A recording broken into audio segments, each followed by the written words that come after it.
Tonight's program is going to be a teaching moment. There's a video that's been making the rounds here starring one Ayisha Diaz. Now, for those of you who are not familiar, she's an Instagram model. And she came up along the time, when you had that wave come in with Brittany Renner and Amira Dime. So Ayisha Diaz was basically one of the IG chicks who came up around that time. So they all kind of came up together over the course of the last decade. They kind of really blew up on Instagram and whatnot. And so I didn't even know what had happened with her. Well, it looks like she's giving an interview on Earn Your Leisure. And the interview hadn't gotten a tremendous amount of views, but has gotten views from the right people. Because there's something in particular that she said. Now, jumping right to the chase, she said that if a man wants her to be with him and not work, then she was going to need $50,000 a month. Nigga, what? We're going to come back to that because everybody else has talked about that, but you all know me. I actually listen to things. I don't just go off and talk about it. I actually listen to it. And there were a number of parts that nobody is talking about. So when you all get done, I actually think the interview is actually worth listening to.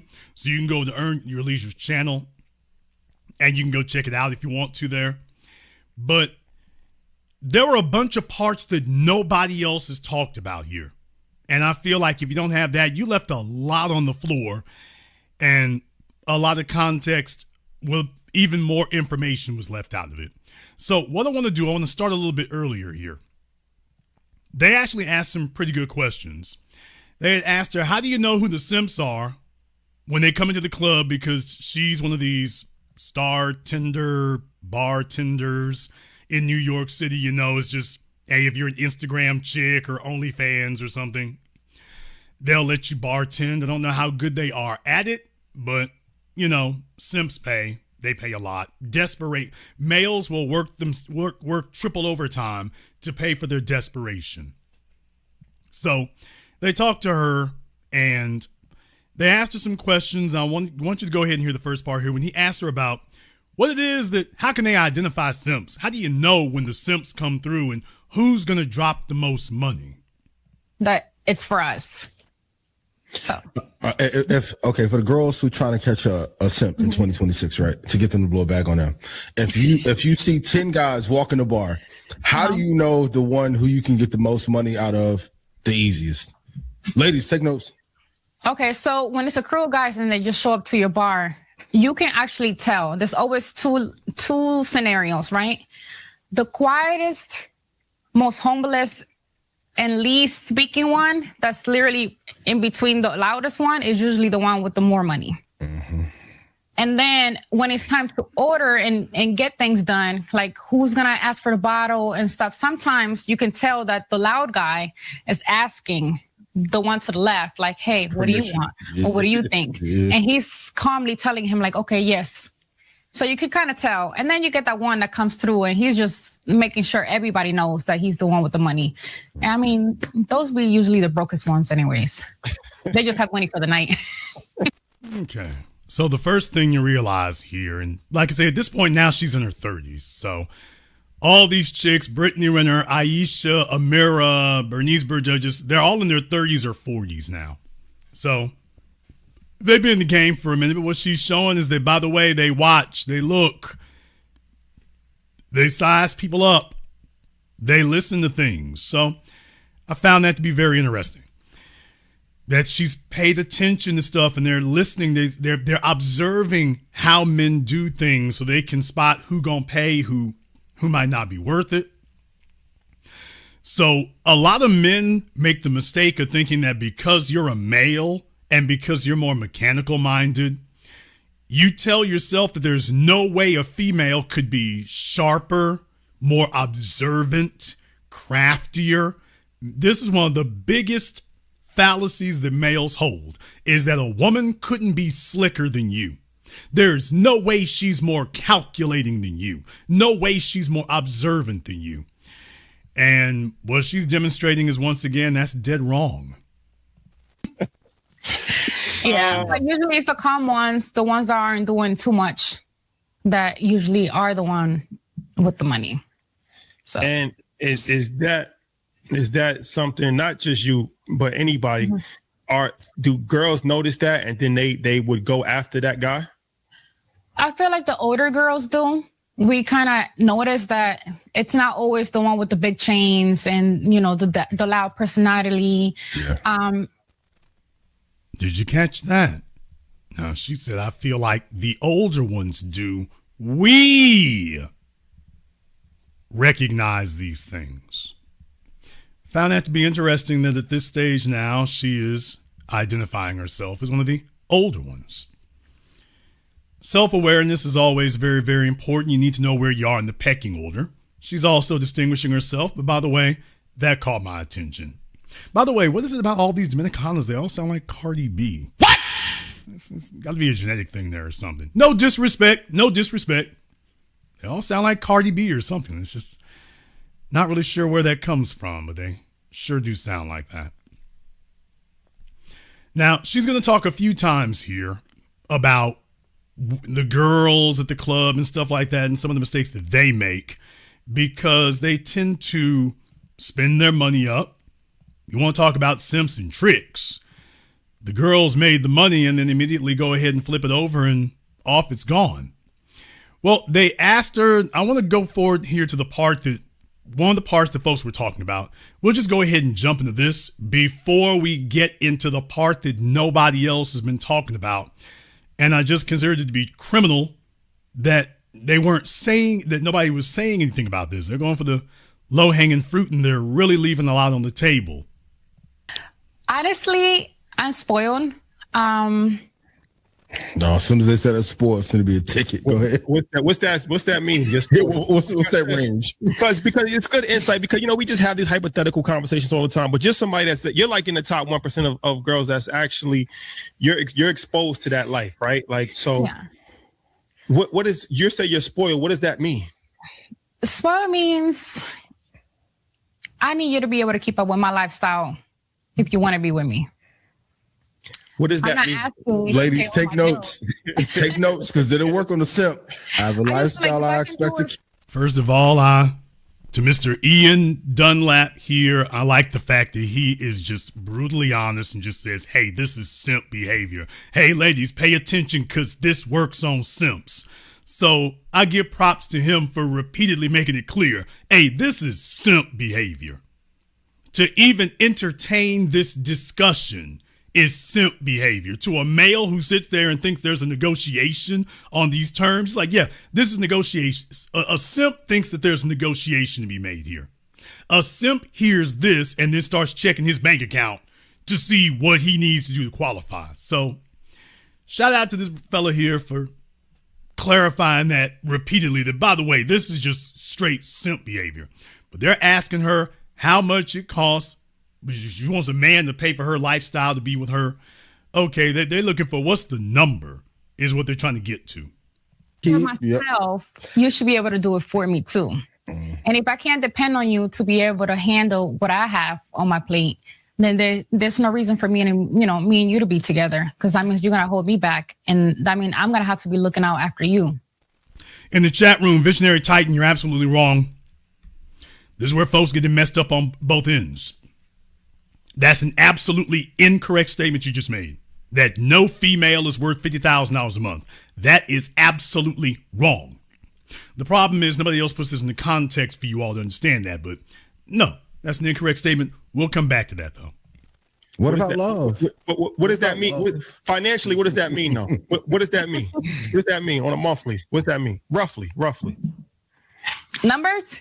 Yes. Yeah.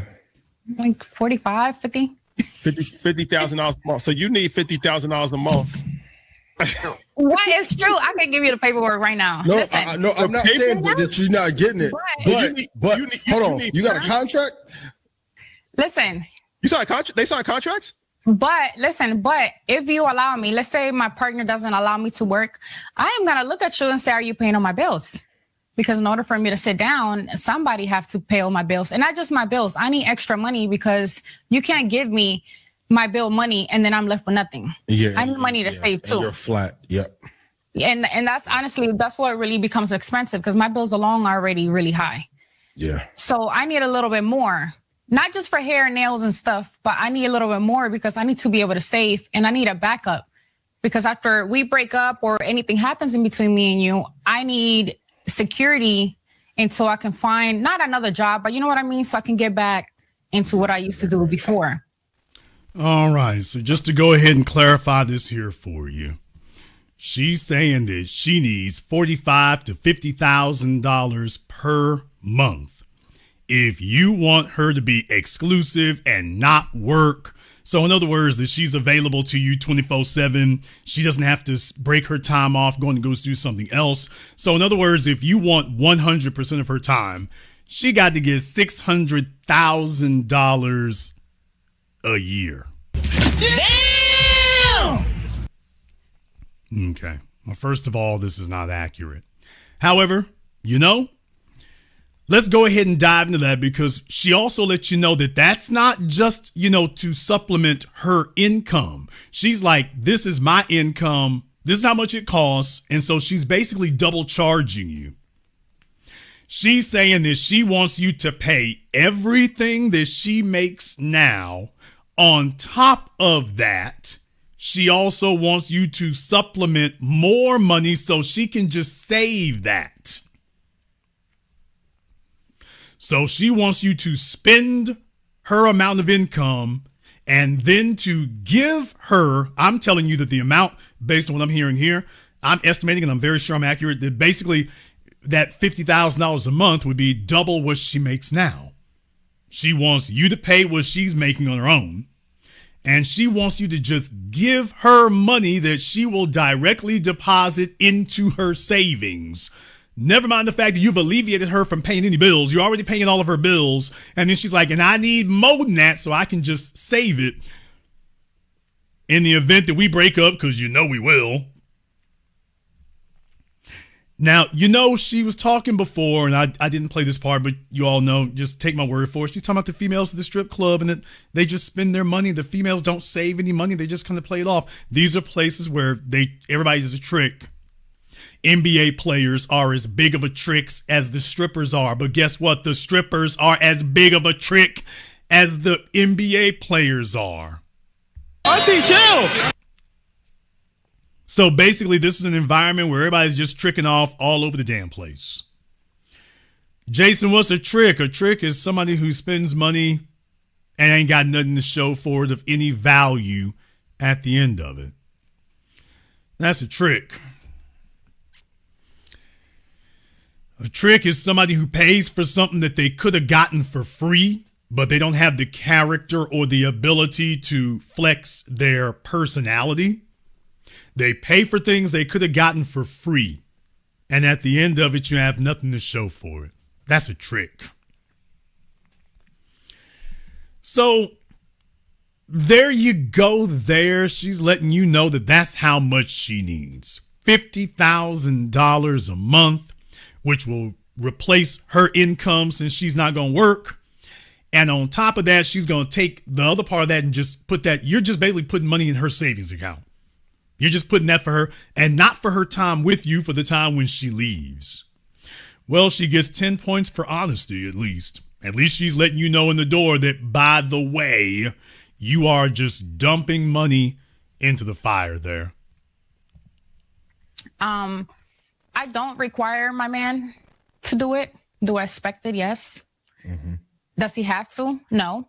But you can't ask me not to work if you're not willing to handle and take care of all my bills.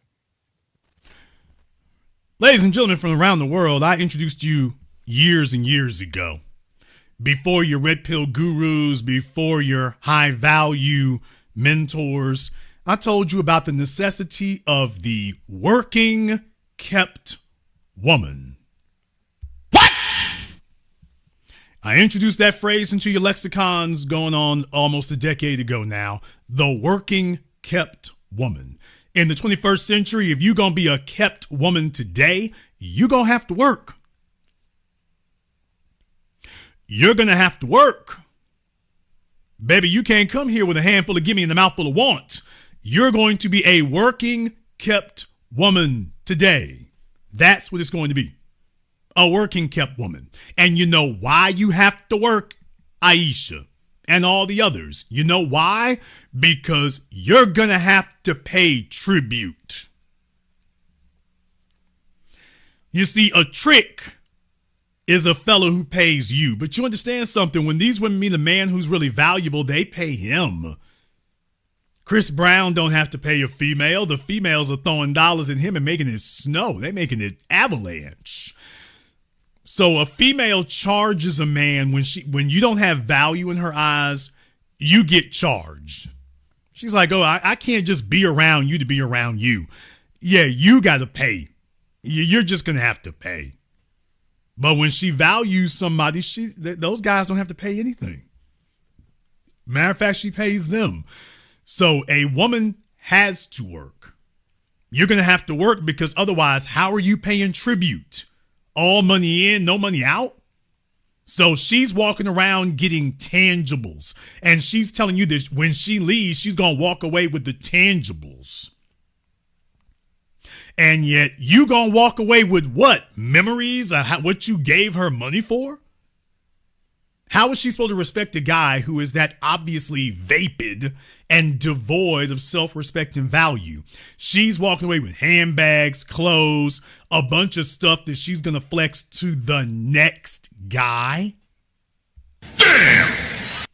The next fella she go to, she's going to go with that Chanel bag you bought her, the Gucci bag you bought her, the Birkin bag you bought her, the red bottoms you bought her. That's what she gonna go clickety-clacking in the room with for the next fella. So you are financing her lifestyle, not just with you, but with wherever she going. So you're subsidizing it.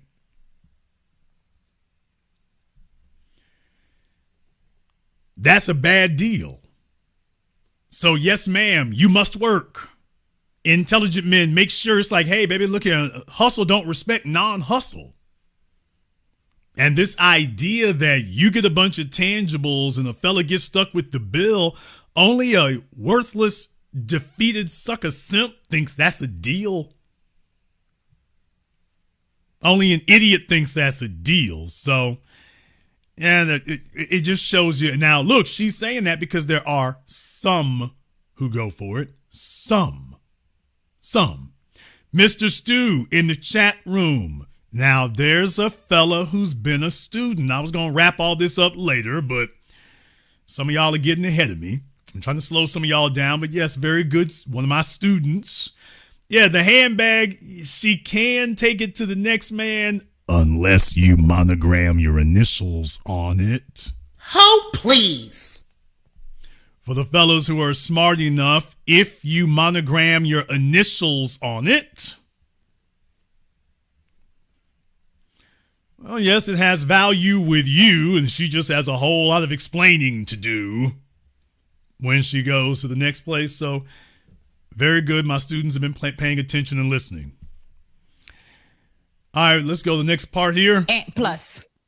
When you say paperwork, what were you referring to? You have a contract that you make them sign? No, meaning like I can show you guys like how high my bills are. Yeah. It sounds like a really crazy number, honestly, but it's not just my house where I live at. You know, I have other properties. They got to get paid. You know, sometimes they need a new air conditioner, a new boiler, a filter. And I consider those bills because no matter what, I have to pay for them. So yeah, you pay my house here, but how about my responsibility everywhere else? When they come, you know, I have to make sure you're okay with handling that too. Well, also, like I said, I mean, I know you, so I know you're not just saying that. Like you've actually, it's real shit. Yeah, this is real for you. My question is, what does the man get for that investment? If I'm investing $50,000 a month into you, right? What do I get out of that? I'm not asking you to invest. No. What? Damn! Nigga, what? Yeah. She said, oh, I'm not asking you to invest. Do you see the look on her face too? Oh, no, this isn't an investment. No, this is a tax. This is just straight up payment. No, you're not investing in me. Nigga, you paying. This is a take. She just said straight out, oh, no. This isn't an investment. I'm not asking you to invest in me. This is the bill. This is your bill. You asked me what it would take for you to have it all, and here's your bill. Well, what do I get for that 50K? Nigga, I'm sitting here on the couch. You get this. Yeah, but, appreciation of value, because what you want from me is going to appreciate in value. She's like, look here, the appreciation happening on this couch right now. This is what you get. What am I paying 50K for? Where's my investment? No investment. It's just your bill. This is just your tax. And she said that with no shame. Now, I will admit she's got quite a discography here over the last decade, but boy, she's just coming right out with this like, oh, wait a minute, no, who deceived you into thinking that you're investing? You want a return on your investment. I'm sitting right here. That is your return. What you see on this couch, this is your return on your investment. This is what you get. What does the man get for that investment? If I'm investing $50,000 a month into you, right? What do I get out of that? I'm not asking you to invest. No. I'm just saying. Just like, I mean, whatever he wants. If you're asking me not to work, so I get you. The benefit is that you're not working. That's the benefit that I get. I mean, the benefit, I'm not working. I'm home. I'm being peaceful. I'm making sure everything's good at the house. I'm cleaning. I'm cooking. And, whatever you require. Okay, so in other words, you doing the same damn thing that the size 16 at Bojangles does. What? There's nothing she said there that is equivalent to $50,000. This heifer's on minimum wage can do the exact same thing. Nothing she just said was special. The only difference is, well, you get it from me. The same thing that every other female can do. There was literally nothing special, novel, extraordinary. She wants extraordinary benefits, basically for being a hat rack. Do you realize how completely depleted a man's self-respect would have to be that he thinks that's a good deal? No disrespect, because I don't want Miss Diaz popping up in my emails throwing insults. Let's not have that. All right, let me go ahead and deal with the question that you asked here earlier. Not question. You made a statement earlier that no female is worth $50,000 a month. Fellas, this is wrong. This is incorrect. A female is worth $50,000 a month if she generates $150,000 a month for you. And deal with it, nigga.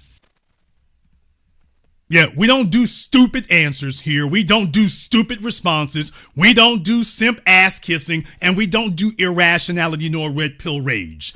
Yeah, a female is worth $50,000 a month if she provides $150,000 a month of value and for you, not for her, for you. Yeah, if you are up $150,000, you damn right she worth $50,000. It's like, wait a minute, I'm sitting on $150 that I wasn't before she showed up in the picture. Okay, she worth that. Yeah, she's worth that.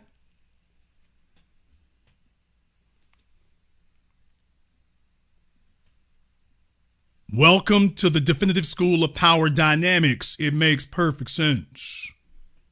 So yes, she can make that expectation if she has brought that level of value with her. If she's just like, hey, nigga, I'm hitting the lottery now, chip me off. It's like, okay, now she just wants a trick out of you. Now she just wants a trick out of you. So just keep that in mind. Just keep that in mind. Those are the rules of the road. If she wants to be worth that, it's like, well, yes, there is an equation by which you can do that. But there's going to have to be specific rules of the road to make you worth that. Going to have to be some specific rules of the road to make you worth that. Now, I want to play this next part here. It goes a little bit long, but it's going to segue into her talking about the part that a lot of folk missed. Academics was talking about this. I guess he kind of missed this part here because she did address something he was talking about. And actually, further in the video, she addresses it in totality. A lot of folks missed it. I want to make sure you all don't miss this because they asked a good question here, which is, okay, what do I get? Well, that's what everybody else is getting. There were questions that didn't get asked before, but there will be. Because, baby, if you got extraordinary benefits, you going to have to do stuff that other females won't do. So, I guess first flight to Dubai, but let's get there. Okay. I'm a pleaser, so I'm going to make sure my man gets whatever he wants. But at the same time, you have to make sure I'm happy. And if you're asking certain things of me, you got to make sure that you can back it up and take care of that too. And truth be told, most men are doing this at some level, whether it's living. It doesn't have to be that number, but you have to. You can't ask your wife to not work and just sit home and do, absolutely nothing. And then when she asks you for something simple as, hey, can I have some money for my hair and nails? You're tripping. Fellas, I never want to hear that investing in the market is too expensive or stock club too expensive. Because if you got to give up 50 off top, I want to shit out of you, my boy. Fellas, let me explain something to the men out there. It's a brand new day. Instead of chasing a 10, and a 10 isn't just in the way they look, it's how they comport themselves. It's how they present when you leave them in the room with folk you're doing business with. They represent you at a very high level. Fellas, in the 21st century, in 2026 and beyond to infinity, it's like this right here. It is better for you to go get a 6 that you can coach and train up and upgrade, assuming she's worth it. It's way better to just go get you a 4 or a 6 that you can upgrade till they look like an 8 than to get an 8 or a 10 who's got nothing but an entitlement fixation. You are far better off getting you a 4 or a 6 that you can upgrade till the world thinks they an 8 or a 10 than to go getting an 8 or a 10 that you got to sit up here and deal with all this brainwashing and other assorted nonsense. Because this is what you're going to run into.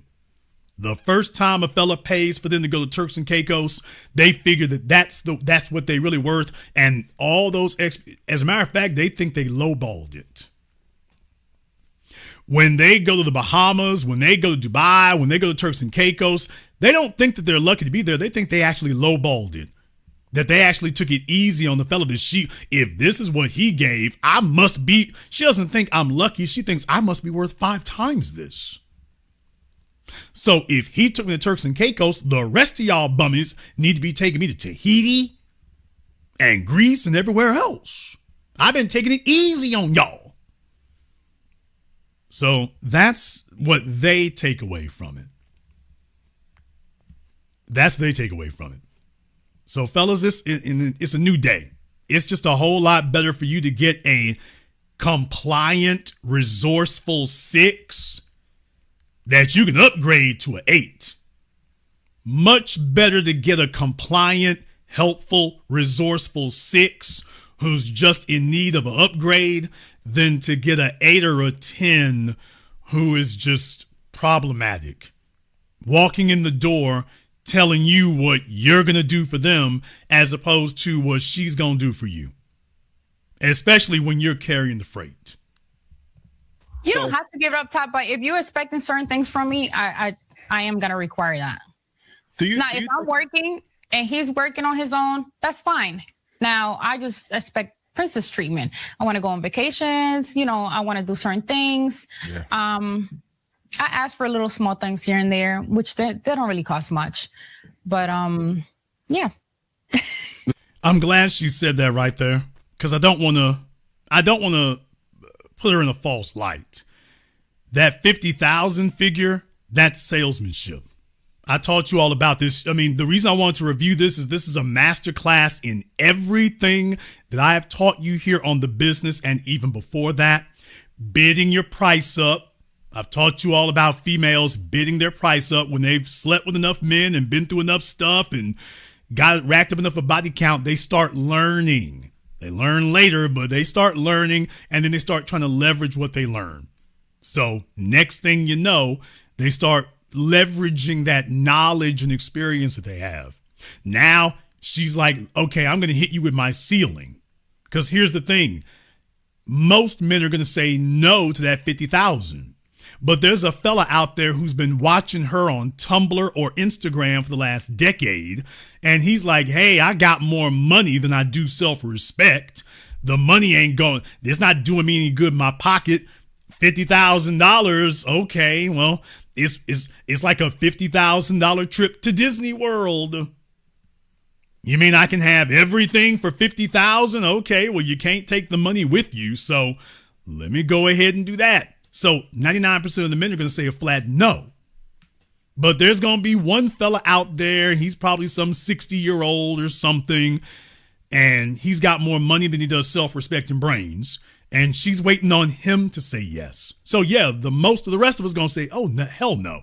And she's like, okay, but if there's one who'll say yes, I'm up. I'm 50K up if there's one who says yes. So she's waiting for a specific candidate. She's throwing that number out there for him. Then she comes right back and says, by the way, you don't have to do that to be with me. But if you want the deluxe treatment, then that's 50K. Now, please understand, that's a completely negotiable number. The number is not actually 50,000. We'll come to that in a little bit later, but the number is not 50,000. The number is actually significantly less than that, but she's shooting for 50. She's shooting for 50. She wants that. So I've taught you all about bidding your price up. I've taught you all about giving the ceiling and not the floor. And she's going down the checklist of everything I've talked about now for years and years. This is what happens when they get older and smarter. So I got to tip my hat to her. She's playing the game correctly. She is playing the game correctly. She's giving her selling points. She's giving her ceiling, not her floor. She's got answers for when you ask, what do you get? Even if you think it's deficient. So, yeah. So far, she's doing what she's supposed to do. What's the cost of having a baddie, though? For those of you who don't know. Yeah. How do you feel about cheating? Is that something that is a deal breaker? I've heard a lot of things from women just say, like, look, I don't care. Just don't bring it here. Like, what's your thoughts on that?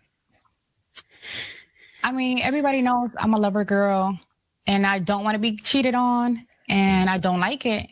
But the reality is that out of 100 men, 99 of them cheat. Maybe 100, honestly. Well, she's looking for a guy who can foot $600,000 a year simply because she walked in the room. Well, the bottom line is no man in history or existence is trying to make, because if he's got $600,000 a year for you, he's got to be making at least 10, 20 times that much for him to be able to afford that. No man is trying to make $6, $7, $8, $10 million a year to have one female. If he's willing to go to these extravagant lengths, that's a hell of a lot of work, hell of a lot of extra effort. That's an outrageous amount of effort. No man does that just to have one woman. That's an outrageous amount of excess capacity. No man gets that much excess capacity for one chick. He does that so he can have all of them, not one. So when you prioritize getting with those kind of men, what did I tell you all 5 years ago? We're all the same. And deal with it, nigga. It doesn't matter where you meet them. It doesn't matter what city you're in. It doesn't matter what race or whatever. When a man gets to that level of productivity and achievement, all of them do it for the same reason. And it's not just to have one little old you. And no matter where you go, we're all the same. When you meet a man who's got that much in resources, they're all the same. So you can leave and go to a different dude and whatever, but with that being your criteria list, just understand the next fellow, he's going to be only a slightly altered version of the one you just left. But when you get down to brass tacks, like, oh, okay, he's going to be the same too. He's going to be the same. And that's just the way it is. Just don't get that one doesn't get caught. I feel like if you're gonna cheat, you should be respectful towards your woman. Damn, Takashi, you Listen, don't be out there 99 out of 100, crazy, but okay. 99 and a half, because I'm pretty sure that 101, he's doing it. He just never got clever. Caught. Yeah. So be respectful. Be respectful, be safe, use a condom, don't cheat with the friends and loud girls. Actually, just do what you gotta do, but don't let nobody else find out. And everybody else, that includes his own friends too. Because yeah, your girl and other people don't know, but your best friend and everybody else in your crew knows you're cheating. And eventually we'll get out there. I'm at a point in my life where it's like, if you're gonna cheat on me, fine. Do what you gotta do. Don't let me find out. Are you getting revenge if you found out? Huh? Are you getting revenge if you found out? Eventually I do. All right, there's that Latina I was waiting on. What? There it is right there. Just when you thought everything was okay, it's like, I ain't worried about that one. Okay, there's the Latina thing. She's like, because obligatory, she's going to have to spaz out. So, okay, there you go. We're waiting on that one to pop off. There it is. There it is. All right, let me go ahead and deal with this first part right here about the cheating thing. When you get to this level right here, if a dude is paying $600,000 a year, he ain't got to cheat nothing. Because later in the interview, she's going to describe everything I'm about to tell you. He doesn't have to cheat. It's not cheating when he's telling you from the beginning, you're not the only one. When it is clear from the beginning, you are not the only one. You don't get to insist on exclusivity for $50K a month. You don't get to insist on exclusivity for $5K a month. Damn! For what she's talking about, oh baby, you don't get to insist on exclusivity for that. The little simps at the bar tricking off their whole paycheck, you can insist on exclusivity from him. The average dude, the mediocre dude. Yeah, you can get exclusivity from him. As a matter of fact, you can demand it from him. You can't demand that from a fellow, even if he doesn't give it to you. A man who's holding $50K a month that he could give to you. Baby, you can't demand exclusivity from him. The only thing I would say is that I would insist that you make sure a man should never get accused of cheating. If you are non-exclusive as a man, you are a failure and an insult. You're an embarrassment if you can't just say, hey, baby, yeah, I'm not exclusive like that. No, I don't do the exclusivity thing. If you do, more power to you, but I don't do that. I got too much. I'm doing too much. I move around too much. I ain't really just, I really don't like eating the same thing every night. So some nights you want, McDonald's, other nights you want emeralds. So you know what you're dealing with. That's what a man does. This ain't the females with the real man talk. I'm a man. I can tell you the real man talk. Real men, you're stupid and a coward if you cheating. If your females are not with the business, what the hell are you doing? They supposed to be with the business. A man is not supposed to be sneaking around and hiding his phone and who that is. And you're driving in the car, but you can't have your Android Auto connected because one of the other women calls and it's,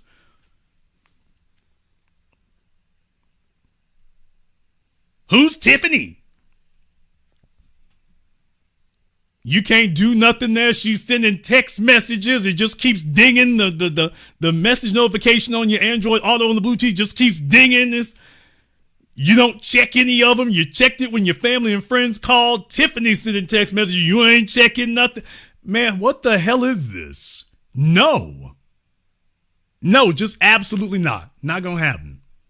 So if you don't have the ability to say, yeah, I'm not a one-woman man, if you're not able to say that, you don't need to be with her. You might not need to be with anybody. Because a man doesn't go around lying. What the hell do you look like lying to a female? No wonder you never feel dominant, and of course you can. You're a coward. You just want to walk in the damn door and say, hey, it is what it is. You can like it or lump it. It is what it is. You with the program or you with the bricks. Just like that. No sexual beggars out here. You know, baby, you know I love you. It's you and just you. As soon as he gets out the door, he's a little rat and he's scurrying around. Okay, let me do something else. And this is why your coworkers can't trust you. The guy at the tire shop can't trust you. Your family can't trust you. You're just a general low life. So a man doesn't cheat. A real man does not have to cheat. It is unnecessary. Everybody know what the damn deal is because you made your priority to pay the cost to be the boss. And if that's you, there is no need to lie to anybody. They already know what the deal is. Can't nobody out you. Can't nobody blow your spot up. Can't nobody do none of that. So once again, if we even have to discuss cheating, it's like, I don't think less of her. I think less of the clown ass dude sitting over here. Bruh, if you can afford $50,000 a month, what are we cheating for? This you're making her feel less. No wonder she feel like she got to get you later because at the end of the day she knows he's just a little coward. Because a real man would be straight up from the beginning and say, yeah, baby, I run this. I ain't got to do nothing behind your back. Because you're not going to do anything behind mine. I'm not doing anything behind your back. This is what the deal is. You can sign on the dotted line or you can carry your ass. One or the other. But this what it's going to be is going to be all adult. I'm not sneaking around. You sure ain't sneaking around because you can't have a female around you who's sneaking around. It's really just that simple. Although in the 21st century, I guess it's not that simple because manhood is at a premium. So she's letting you all know what her rules of cheating are. 100%. Not right away. It's a good lesson. They're going to wait till you're vulnerable. No, we do not wait till you're vulnerable. No, we actually just wait till we just done with you guys. We just wait and we put up with a lot of things and we just wait till we're ready to just step out. You guys just do it because y'all seen a big butt. We do it for different reasons. What are the reasons you guys do it for? Yeah, what's the reason? Because you found a better option, because you were given a better deal. That's the real reason, but that's not what she's about to say. Honestly, a lot of time it's emotional. It's not like we see a hot guy and be like, oh, I'm going to go take him down. But hoes do that all the time. Hoes live laying up with dudes all the time. So that's just I would just say a false statement. I'm not going to say she's lying, but Ayisha, that's a false statement. Besides being cheated on, we're probably being emotionally neglected at home. Or we have a really big void. Or we're just completely done with the relationship. When we're fully done 100%, we don't leave physically, but mentally we do before we leave. So that's when we start, just mimicking what you guys do. Okay. So, yeah, when she says it being emotionally neglected, she's going to contradict that a little bit later, though. All right. Now, that was the part that everybody was talking about right there, what you just heard. That was the part that everyone's been speaking about. What I'm about to go into next is, as Paul Harvey used to say, the rest of the story. And it's going to be going even further into the parts that all these people did not say. It's a shame that they didn't do that because it would have cleared up things, I think, pretty handily. If they had been able to do that, it would have actually cleared things up. So what I want to go into first here is they ask her about the few years ago when the strippers got upset with the bartenders It was a big mess up there in New York because the strippers, basically the females are beefing with each other because the strippers were like, hey, we losing money to the bartenders. Dudes is showing up to see the bartenders and not the strippers. So it was a bit of a kerfluffle about that. I want to play this part here because there's a piece in here I want the fellas to listen to. Once again, one of the biggest things, even in a city like New York, so many fellas out there are so fallacious and so self-deluding that you think the females are not more calculating and more cunning than you. Listen to what she says here. Them to where we're working at. The dancers, they don't do that. Honestly, if you go to the club right now, you can't probably even name 2 dancers because they don't even say hi. They don't even want to know your name. They just start dancing and picking up money from the floor. Before it was different. You built a relationship with the customers. So when they'll come, they'll automatically become your regular. But now they're the bartenders regulars. And they're there to throw us money because they're our regulars. You know what I mean? They're our customers. Yeah, the relationship. And yeah. Yeah, so it just became like a thing in between the dancers and the bartenders. And it just honestly, it went out of hand because it wasn't even necessary. I just feel like the dancers should just apply themselves and created their own customers where they come to the sections and spend money on, on them and not wait for the bartenders to bring their regulars, then fight about the money and the person and the situation. Because we all there doing the same thing. We all there trying to get money from Simps. From Simps. You heard that? Because at the end of the day, all of us girls need to be working together because we're all there for the same thing. To get money out of, she started talking and got a little too comfortable. We're all there for the same thing, to get money out of these, oh boy, just said simps. Yeah, we're all here to squeeze the simps. Why should we all be fighting with each other? All of us have a common goal. We should all be working together to juice these simps. I've told you all here before. Do you realize that the women who hate men the most are the ones who work in the sex trades? Nigga, what? You want to know somebody who despises men? You go find a stripper. You want to know a woman who hates men? You go find a prostitute. Go find an escort. They despise men. You're useful because you drop off money, but as far as they're concerned, if you walked out that door and got hit by a snowplow, she would laugh. So this isn't some passive thing. They have dripping, oozing, gushing contempt for men. But you see, because they don't have any real skills that they can leverage in the real world in any way, this is just the shortest distance between 2 points. So you're a profit center, but they hate you. Not they kind of don't like you. They hate you. So they don't mind if you come in there, you're married, you got kids, you're messing off your chick. They don't care. I hate you. I hope this messes up your life. They'll tell you 1,000 stories of a bunch of other men they hate, starting with their father. And when you show up, it's just like, okay, well, I couldn't hurt these other men, but I can get you.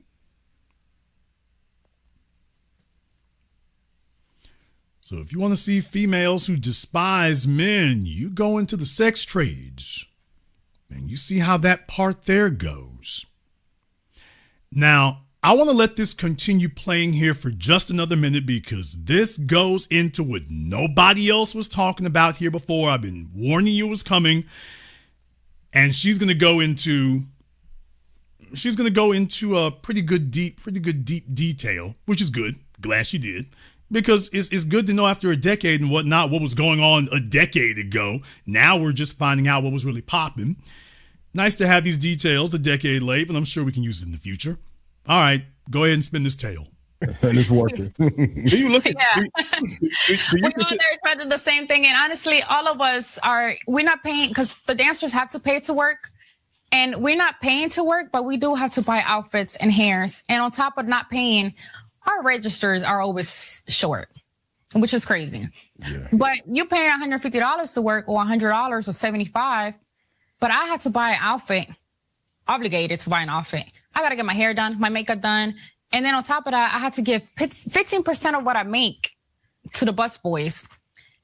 And God forbid the register's short $300. I'm already $600 in. Meanwhile, you only pay $75 to work. And you're arguing with me about the guy that I brought, to my bar to spend money on me. Yeah. So I just felt like that just became a whole hot mess, honestly. When we all should be working with each other and, creating a thing that works for everybody. And you used to be in a relationship with a girl? I did. I've dated like 2-3 girls. Damn! All hands up. Who didn't see that one coming? As I said, everybody else went for the low-hanging fruit. Everyone got stuck on that 50K figure. What do I get for 50K? What are you doing or offering that's worth 50,000? Why would I do that? Oh, but did you know that she get down however you want to get down? Yeah, other females would be like, I don't do that. And she's like, oh, I've been there and done that years ago. Not only that, she's like, oh, I've had a few girlfriends. She didn't say I had one. Oh, I've had 2 or 3. I've had 2 or 3 girlfriends. Okay. Ma'am. Do tell. Can you feel me? How'd that work out for you? And how's that different from dating a man? So my first one, honestly, she was a stud, as people call it. It didn't really go that well because she was cute and everything, but I was just like, I don't think I like this type of girl. And then I had sister wives and I dated them for a little bit. What? Oh yeah, y'all. She's like, well, I mean, I've had girlfriends, we've had threesomes, sister wives. So yeah, so all these pictures of her from like a decade ago and whatnot, and while that was going on, oh, I mean, she was getting her pedigree.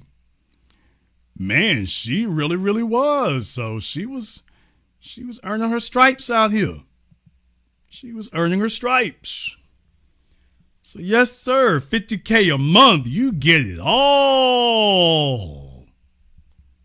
That's what she's telling you. She's telling you, hey, for the man who can finance it, hey, dude, you ain't said nothing but a thing. I do it all. I did all that a decade ago. I do it all.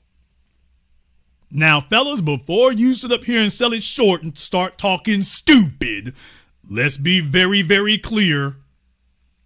Before the fellas in here start virtue signaling and making an ass of yourselves, everybody sits up here and wants a threesome, but most of these chicks up here stiff arm you. I'd never do that, and they don't do that. Okay, well, she's walking in the door and not making any bones about it. She's not even putting you through a bunch of damn changes. Most females lie. Hey, ladies, most of y'all lie. Most of you lie about what you've done, where you've been. See, you look in the chat room, it's a whole bunch of females got quiet about this part. Because, truth be told, at least a quarter of you have already done this. Now, you don't want to have to disclose.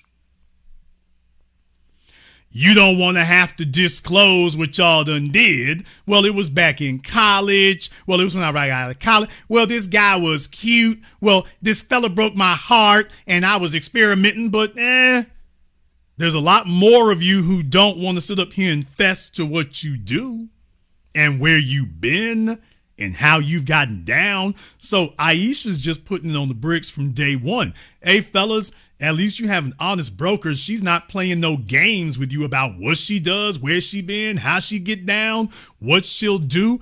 You got a bunch of chicks listening to me right now will be sitting up here fronting and faking and lying their asses off about what they haven't done.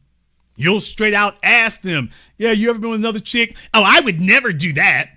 Meanwhile, she was at a whole bootleg Diddy party doing everything.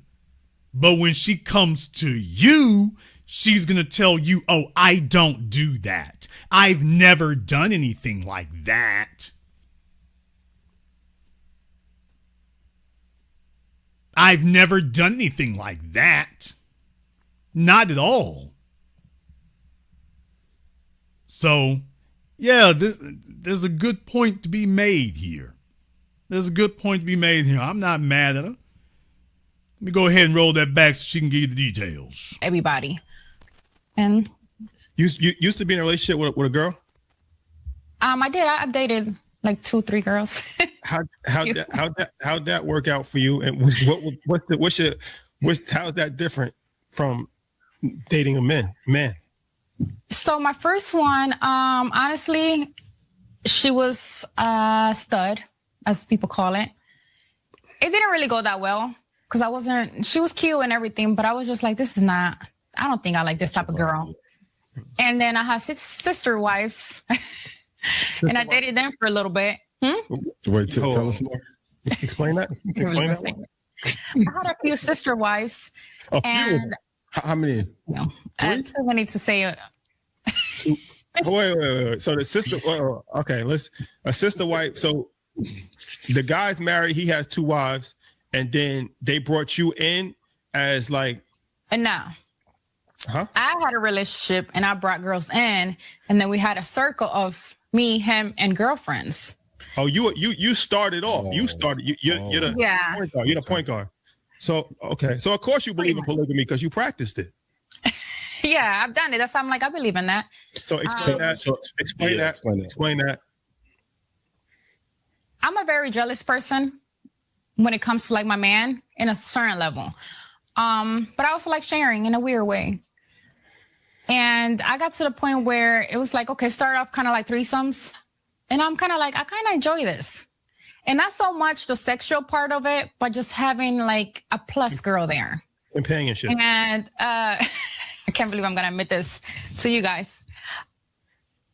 Originally, it was more like, okay, extra company. But it was also an extra eye, an extra person that can actually watch him and babysit him for me. So now it's not just me watching you. You know, you got the extra girlfriend. And then I also needed her for certain things. Like when you move in with a guy and you guys are living together for a long time, we don't want to suck dick. We don't want to have sex on this day. We don't want to do certain things. It just becomes a job, honestly. It honestly does become a job. And having her there was just perfect. I started off, I do the petting to the hair and walk out. Or just sit at the end of the bed and watch, and my job is done, you know? Well, remember before, didn't she say, well, you know, we leave when we feel emotionally neglected. Remember that?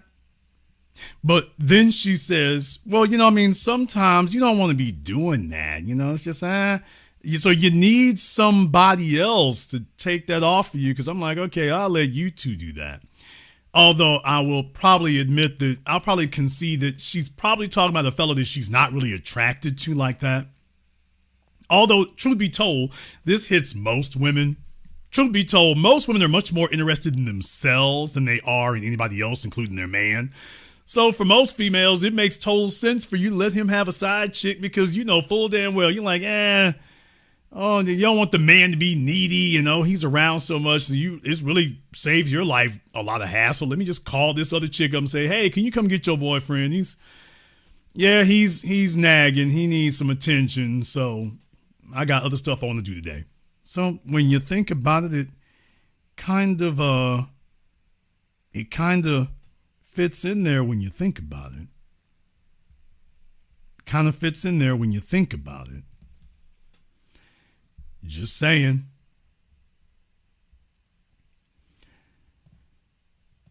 You are wrong in the chat room. What she's saying is not common knowledge. That is absolutely wrong. But it was fun though. I agreed to that. So why did it end? It ended because he was just being greedy. Like, okay, we have, without saying names, we have 2 in New Jersey, we have 2 in LA. We didn't have one in Miami, but we have all these girls that we are like interacting with, but you're still cheating. Damn. And you're still sneaking off and having outside of that. So to me, it just felt like, okay, you're never gonna be happy, and it's never gonna be just us. Even if I give you extra us, extra girls. And for me, it just wasn't worth giving him all of that. Because why are you still, in the morning time, you have a full-blown relationship with somebody else? Okay, so what that means is that she was attached to him. So this is a guy she actually liked. She starts getting down with other girls because that's what's necessary to keep him interested. So when she's talking like she's not offended, and then right here she's offended because you have another relationship. Well, if you're aware of it, how is it offending you if you're aware of it? So remember, she gives you a pass unless you're a guy that she really wants, in which case then she becomes territorial. So don't get it twisted. The ones that she's not being territorial about, those are the ones she's not really attracted to. So she's okay. Let another chick have sex with you as long as I'm getting my 50 G's a month. It saves me the trouble. So just understand the nuance there. She's not articulating it because it's not to her advantage to articulate it like that. But yeah, if she's attracted to you, she wants you to herself. And she'll tolerate the other women because you want it, but she's only going to do it if she feels she still has dominance. As long as she feels like she's number one, she's the bottom B, she's like, okay, I'll let you have playmates. But if it looks like the playmates are real competition, now she takes offense, but only for the guy she really wants to be with. So yeah, everybody was talking about this. Other folk had talked about this, but they left this part out. And I thought this was very meaningful here. I thought that was very meaningful. So there's a little bit more I can play here from this part that talks about how she originally got into it. Yeah, okay, I'll go ahead and cover that one real quick. I'm not going to go too much further, but she's going to describe here about how she got into a 3-way relationship here, if you will. She's going to describe about that. Fellas, if you see any of these warning signs, you might want to take note. We just all knew we was dealing with the same man. Is in America? Yeah. What psychologically? What made you like? What's the buy-in for that? Is it a financial thing? Is it what's the buy-in for you? What psychologically? We just all knew we would do like trips and hang out, clubs and stuff like that, but we didn't have like threesomes and like stuff like that. We just all knew we was dealing with the same man. Is in America? Yeah. What psychologically? What made you like? What's the buy-in for that? Is it a financial thing? Is it what's the buy-in for you to be like, okay, I'm number 5? Like what psychologically? Yeah. The way it's different things. The way I got into that one was that I was already talking to him, and we didn't have anything serious, so he was allowed to talk to other people. And I want to say it was like around his birthday one time.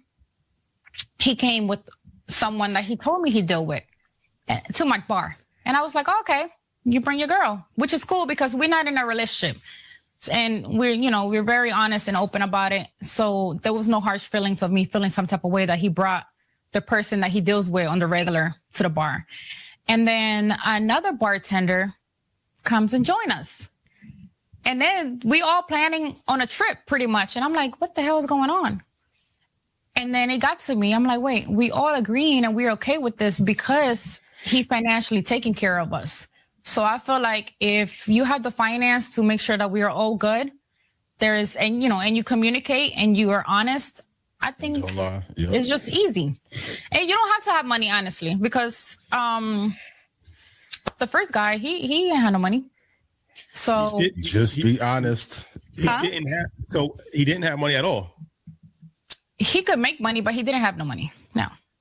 So it wasn't about the money thing. But that started, I was a little young. That started with the whole threesome thing for me, I think now if I would do it, the guy will have to be financially good.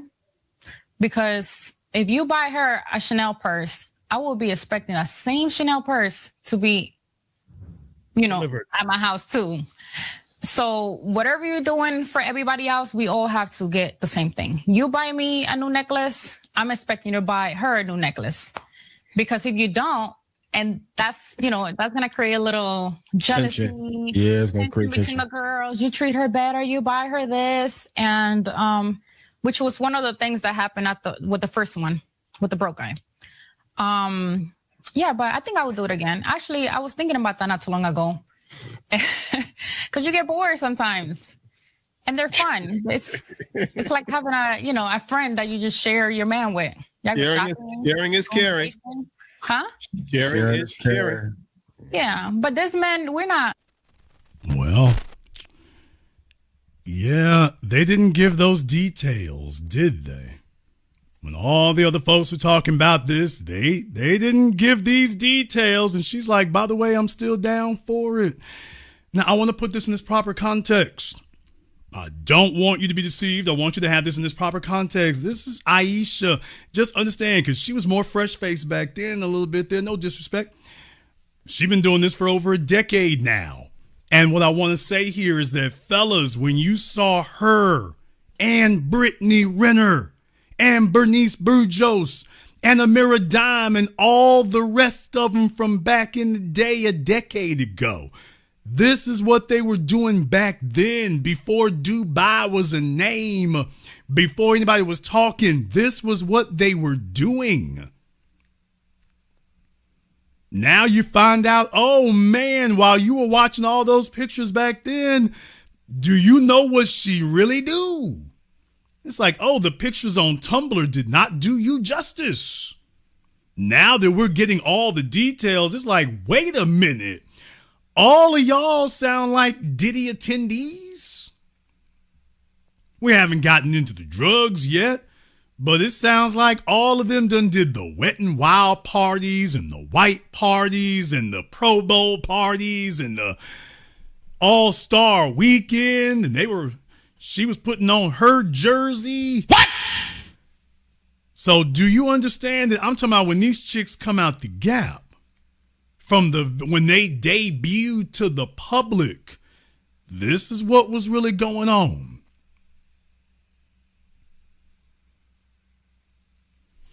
In the chat room, Franklin said, if I buy my ex a Chanel purse, I got to do the same for you. Meanwhile, you had an ex you let lay up for free, but I have to pay full commitment. Yeah, she's letting y'all know that there was a broke dude who had her doing all this stuff. So if you're a guy she really wants, you get it for free. She only charges the guys she doesn't really want. If you want that experience, oh, you get taxed. Which is why I've tried my best to inform a lot of the uninformed simpish dudes out here, hey, these are the actual rules of the road. If she's trying to charge you, it's because she doesn't really want you. That's supposed to be an enhancement on top of your value. If she's coming in the door telling you, here's the bill, oh, she doesn't really want you. The only way she can do this with you is if you're paying some extraordinary bill. Well, then she can hold her nose and pretend she don't see you. But for a guy she really wants, oh, no. He gets full submission. As a matter of fact, he gets enthusiastic, competitive submission, why she's trying to prove to him that she's better than any of these others. Well, yeah, that's how that goes. How can you not feel completely emasculated? How can you not feel completely exploited under those circumstances? She can give you sex and this, that, and the other, but there's one thing you don't have. You don't have respect. See, little broke down, beat down, ultra simpish, wimpish dudes, they lay up with chicks who don't respect them. Hell, they lay up with chicks who have contempt. They're scavengers. They just get whatever they can. You are the lowest form of male. You're not a man, you're just the lowest form of male. A man does not tolerate the presence of folks who don't respect him. He doesn't do that. And then when they get into exploitative disrespect, oh, here's a bunch of stuff I did for somebody else for free. You're twice the man he is, but you gonna have to pay 5 times as much. You see, this is the reason why, if you're a fella out there, I'm gonna hurt some feelings, fellas. I mean, man, you sitting up here talking about making a lifelong commitment to some single mom. Okay, you've devalued yourself. You know why? Because there's a fella who got all this stuff right here and didn't have to pay nothing. So let me get this straight. You letting her gas your head up and say all the rest, my baby daddy's was no good. You're a great guy because you're shouldering all the bills. Wait a minute. But the guys you got pregnant by didn't have to do any of this. So let me get this straight. The guys you got pregnant by didn't have to do nothing. And yet you're running up to the next man telling him he's got to do 10 times as much. He's got to do everything that fella wasn't doing for his kids. At some point, you have to not be stupid. At some point, you have to look at yourself and say, you know, I'm pretty sure I'm worth more than this. I'm pretty sure I am. However, for a lot of fellas out there, they're not. We just have to be honest about this. I'm not upset with Ayisha for telling the damn truth. She's telling the truth. Hey, there's a lot of fellas out there, they're going to spend the rest of their lives paying as they weigh. The majority of males throughout history had to do without. Do you know what those fellas would have done if they had the money and the resources to get the King Louis treatment? So let's just be honest about human nature and the human experience. For the majority of human history, most males have had to do without. They didn't get anything. Most males throughout history did not get to have children, much less have children by the females that they really wanted. Most males have had to do without. So in the 21st century, they've got more access to say, well, I don't have anything she would actually really want from me. I mean, she does want things from a man. I just ain't got it. However, ma'am, you know, if I just transfer my wealth to you, would that be enough? He can't insist on that.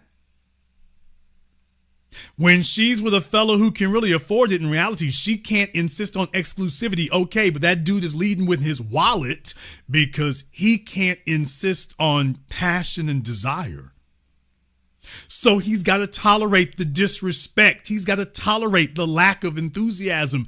He's got to sit there and tolerate it. This is as close as he's ever going to get. You know, one of the stupid things I hear is this idiot male jackasses repeating of all damn people that drug addict, STD riddled moron Charlie Sheen. If you're a fella going around quoting Charlie Sheen as if he's some oracle of wisdom, both of y'all on drugs. Damn!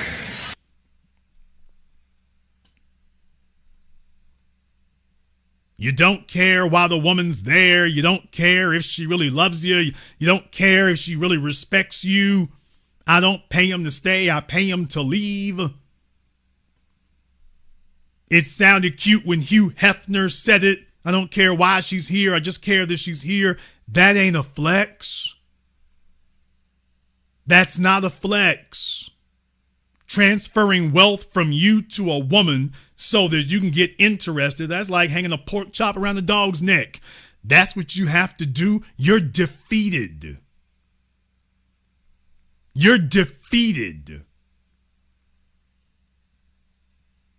There's no way in the world if you come out of this experience a lesser person because she got your money and you sold your soul.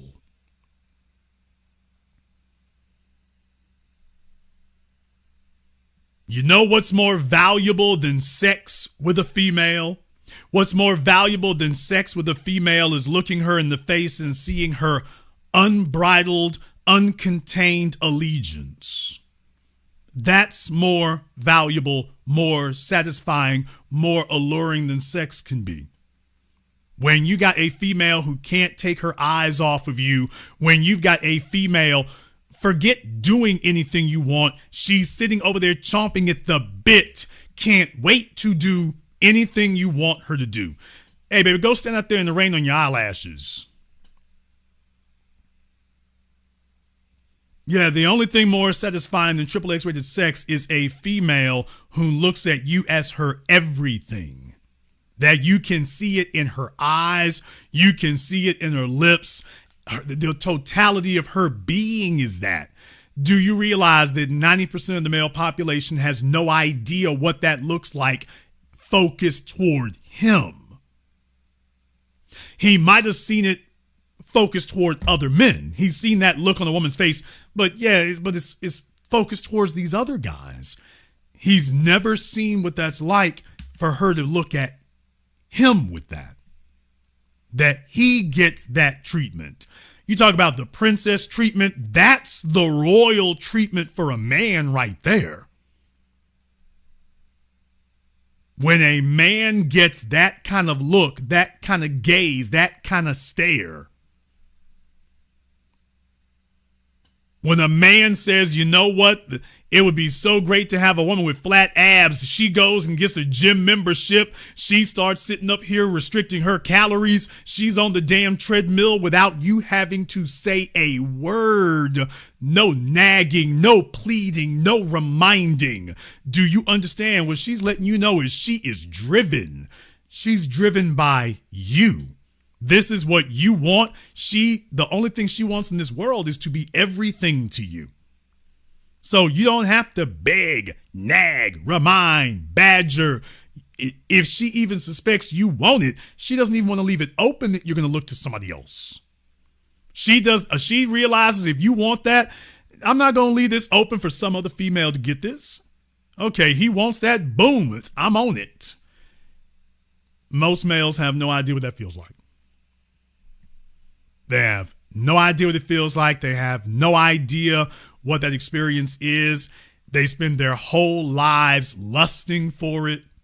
The red pill exists because most males know that capacity is in every female, and he is angry and resentful because when he walks up with all of his supposed honorability and good intentions, he gets taxed.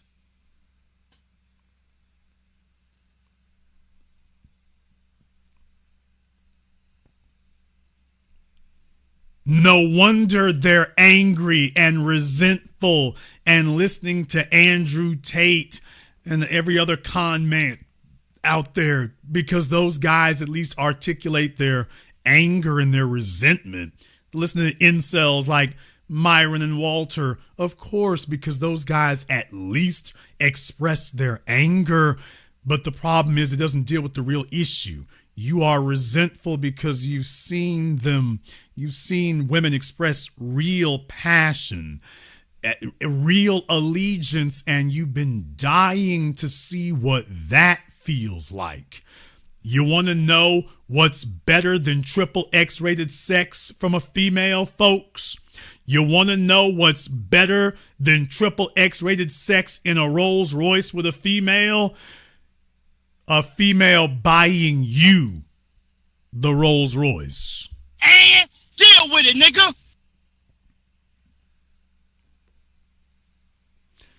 They don't want to go into this tonight. They don't want to hear this. They want to hear some of them old damn red pill babble. They want to hear more of that garbage. They don't want to hear what reality really is.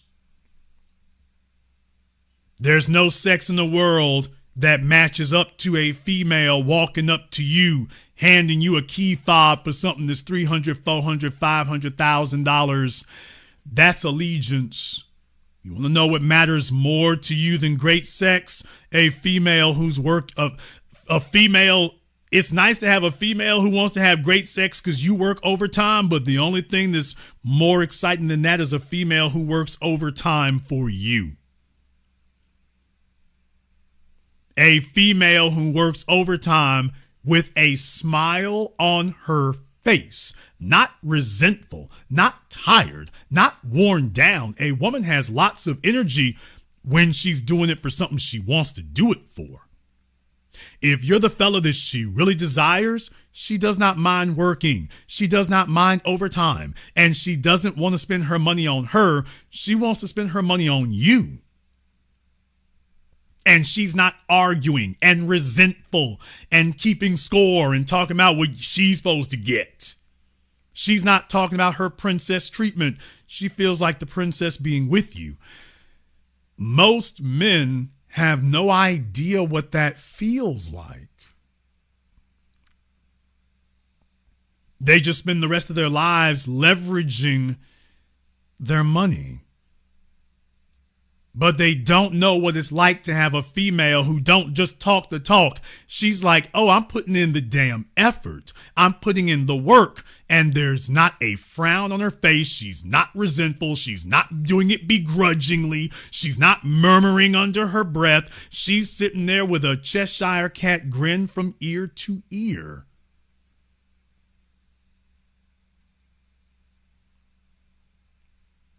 And what kills most males today is that he knows there was a fella in her past that she did that for.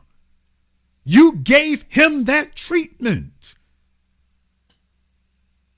He got the king treatment.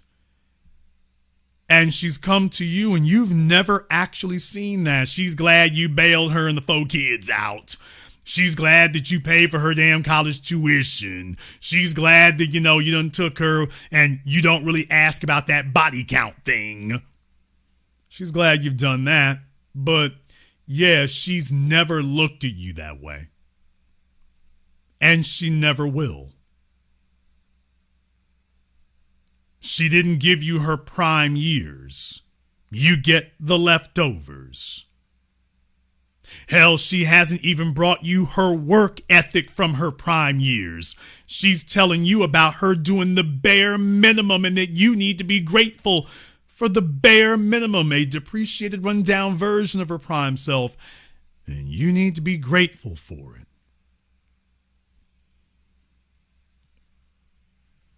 This is what created the red pill.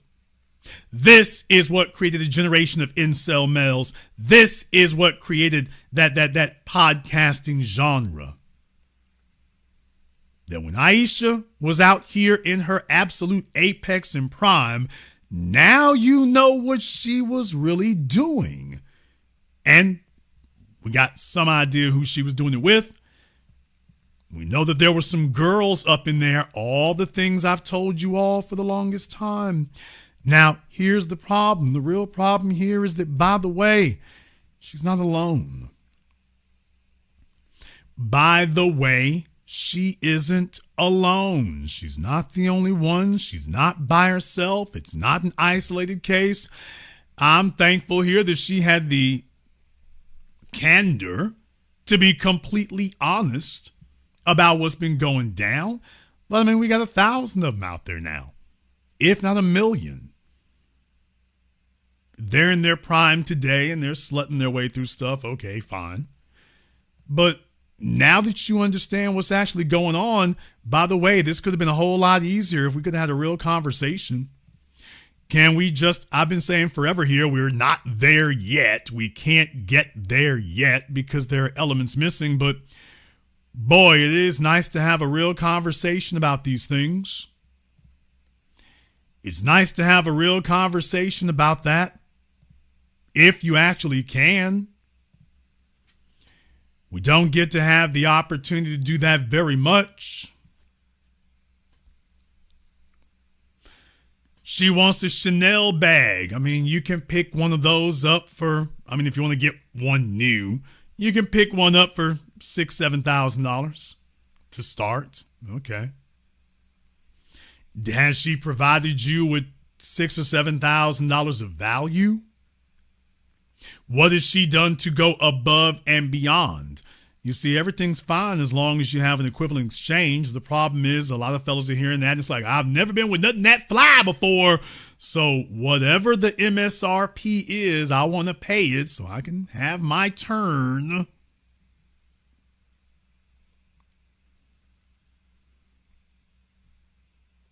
She's probably making $100,000 or at most $200,000 for herself. She presents you with a bill for $600,000 because she knows that most males have been deprived and that most males don't care what sordid, surly road that she went to get to you, just so long as you finally, at long last, even if you're long in the tooth, get your turn. And this is the way under the sun. Let's go ahead and jump over here on Zoom right quick. I got iPad here on Zoom. What's your name, brother? This is Marcus, brother. You told me to give me your call, Jay Black. Okay, Marcus, what's on your mind? I had made a comment about women being worth 50,000. You said, please give us a call. Well, one of your mods might have said it. I'm sorry. I think they say you could call about it. But I definitely want, that was what I wanted to touch on there before is that. Yes, sir. You said that no woman's worth $50,000. And I want you all to start being objective about these things, because I know in the internet era, it is very, very easy to get outraged. It's very, very easy to become irate, very, very quickly. However, that doesn't serve us. We have to be practical. A woman is not worth nothing. Now, there are some females out there who don't have very much worth, sure. And most of them try to overvalue themselves. But we need, as men, we have to be objective about what is overvaluing.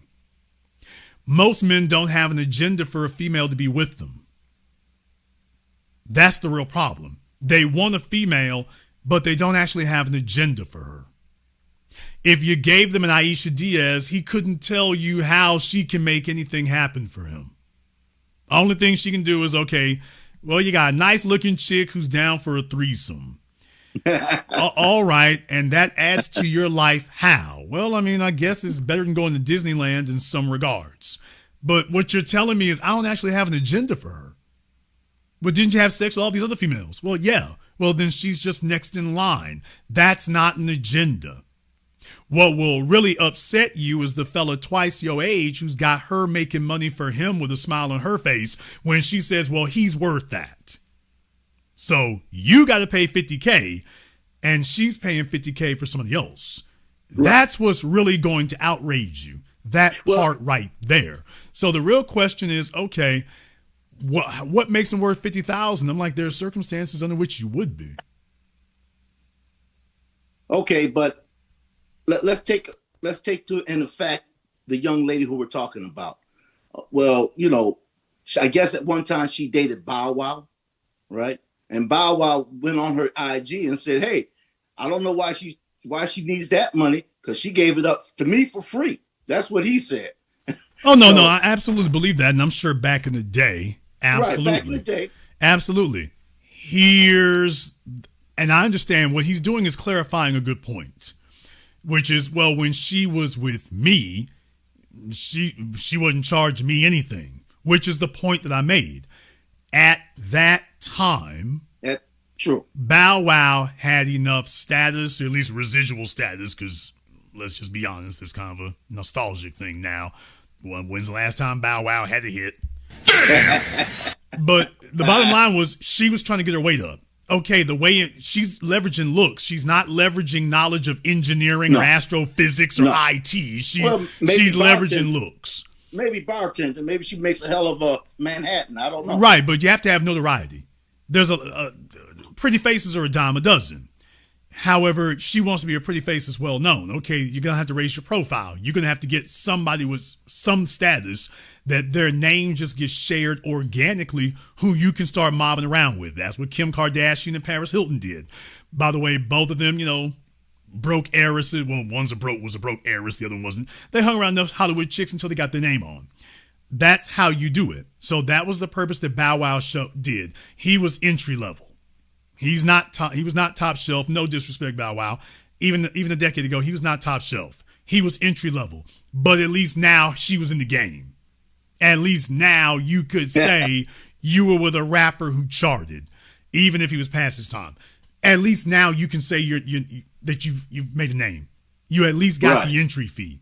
That, for her world, that's what she needs. From there, you get picked up in articles. You get shared on social media to an extent. You're at a lower level, but you get shared there. And from there, that other folk will be like NBA players, all-star week. Oh, you the chick with Bow Wow. Somebody is going to recognize you. It won't be Kobe. It won't be LeBron. But somebody, take a Brittany Renner of PJ Washington. Somebody going to recognize you.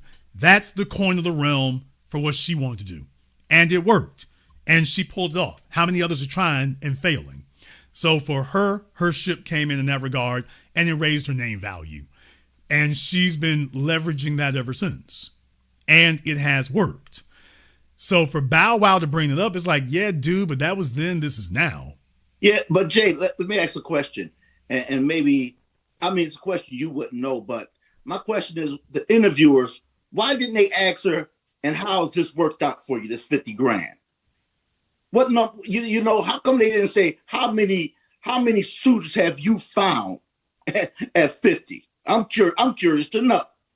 Because besides someone who would be a multi-millionaire, for instance, a high celeb NBA player, I don't know anyone who was willing to give that.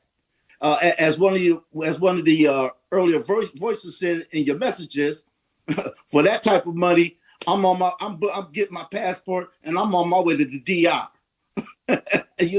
Well, I think she's Dominican. I think so. She came over, but the bottom line here is that certainly for fellas who got that, I think in this case here, remember the fellas who go to the clubs and stuff. It's not a bunch of. In some cases, it is rappers and athletes and things like that. But in that kind of culture there, especially New York, that's really kind of the low-hanging fruit, to be honest. They're looking for the dudes who are popping in the town, the sheikhs, the Asians, there you go. Folks who are sitting on royal money. They're going from Dubai, absolutely. Yeah, some of these guys who got Instagram and they looking at what's popping in the States and they see them in places like that. So once you get your hooks in them as far as get their noses wide open, you're basically the Lisa Ray of this era. Back when Lisa Ray could pull the dude in Turks and Caicos. Well, now it's your turn. So that's really who they're advertising for. Remember, New York's an international city. And the other places they go, LA, Miami, these are international cities now. So you're getting folks who are coming from all over the world with their bags. That's what she's trying to pick up. She's trying to get one of them. Competition stiff. It gets less stiff if you got a name for yourself. Because now it's like, oh, we know her. That's Ayisha. That's why she was saying the chicks at the strippers at the club now, she said, you can't even name any. You don't even know who they are. They don't even have a name for themselves. So that's what she did. She's got name recognition to a degree. That's what she's leveraging. Now, to a fella who he got his money from his daddy or the prince or the sheikh or the king, they live lives of the idle rich. So their money is worthless. So, if he's just going to be a trick regardless. He's never had to earn the money, so it doesn't have value. I guess y'all can fight over them for as many of them as you can get. At the end of the day, he's not going to keep you. So that's not going to happen. He's not going to make you a wife and take you back to Saudi Arabia with him. That's not that he met you at the strip club. He's not that silly. Dad will kick him out the will if he tries that one. Hit it and quit it. He can lay up with you in New York in whatever penthouse they got on Billionaires Row, and then Monday he's at JFK flying out. So that's the game. Remember, they're like gypsies. They go from one fellow with money to another if they can pull him down. Once they start getting in the 30s, it starts drying up. And which is where they're at today. She claims she's made some long-term decisions. I hope so. You'll be needing that here very soon. Bernice Burgos and them, this is the natural curve of it. My thing is that when she was that younger, fresh-faced thing, if she had a fellow who had an agenda and knew what to do with it, it would be different. Because Ayisha easily was millions of dollars of value. She never got that for herself, and she didn't encounter anybody who knew what to do with that. And that's what happens when the female's under no management. She gets out here and tries to figure it out on her own, and you're going to have folk, as long as you're cute enough, they'll throw money at it, but they don't really have an agenda for you. They don't really know what else you can do besides sit there on the wall and twerk your butt cheeks. And if you can't get a record deal, you don't have anything. So she might not have been taught a bunch of technical stuff, but if you had somebody who taught you how to speak, taught you how to have a damn conversation so that you can leverage something other than a bunch of girly pics on Instagram fighting with all the 2 or 3 million other females doing it, then you'd be more viable. She never had that. Never caught it. So she's been at the strip club and the bars fighting and slugging it out and throwing elbows at everybody else. But she definitely could have produced a lot more than $50,000 a month. She damn sure could have done that. Well, good looking, Jay Black. I appreciate it, man. And I appreciate the game. Always, man. Be one, brother. Thank you very much for giving us a call tonight. Yeah, like I said, I mean, definitely that was in the cards.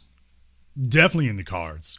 A female can be worth $50,000 a month. She can be worth $100,000 a month. It depends on how much she generates.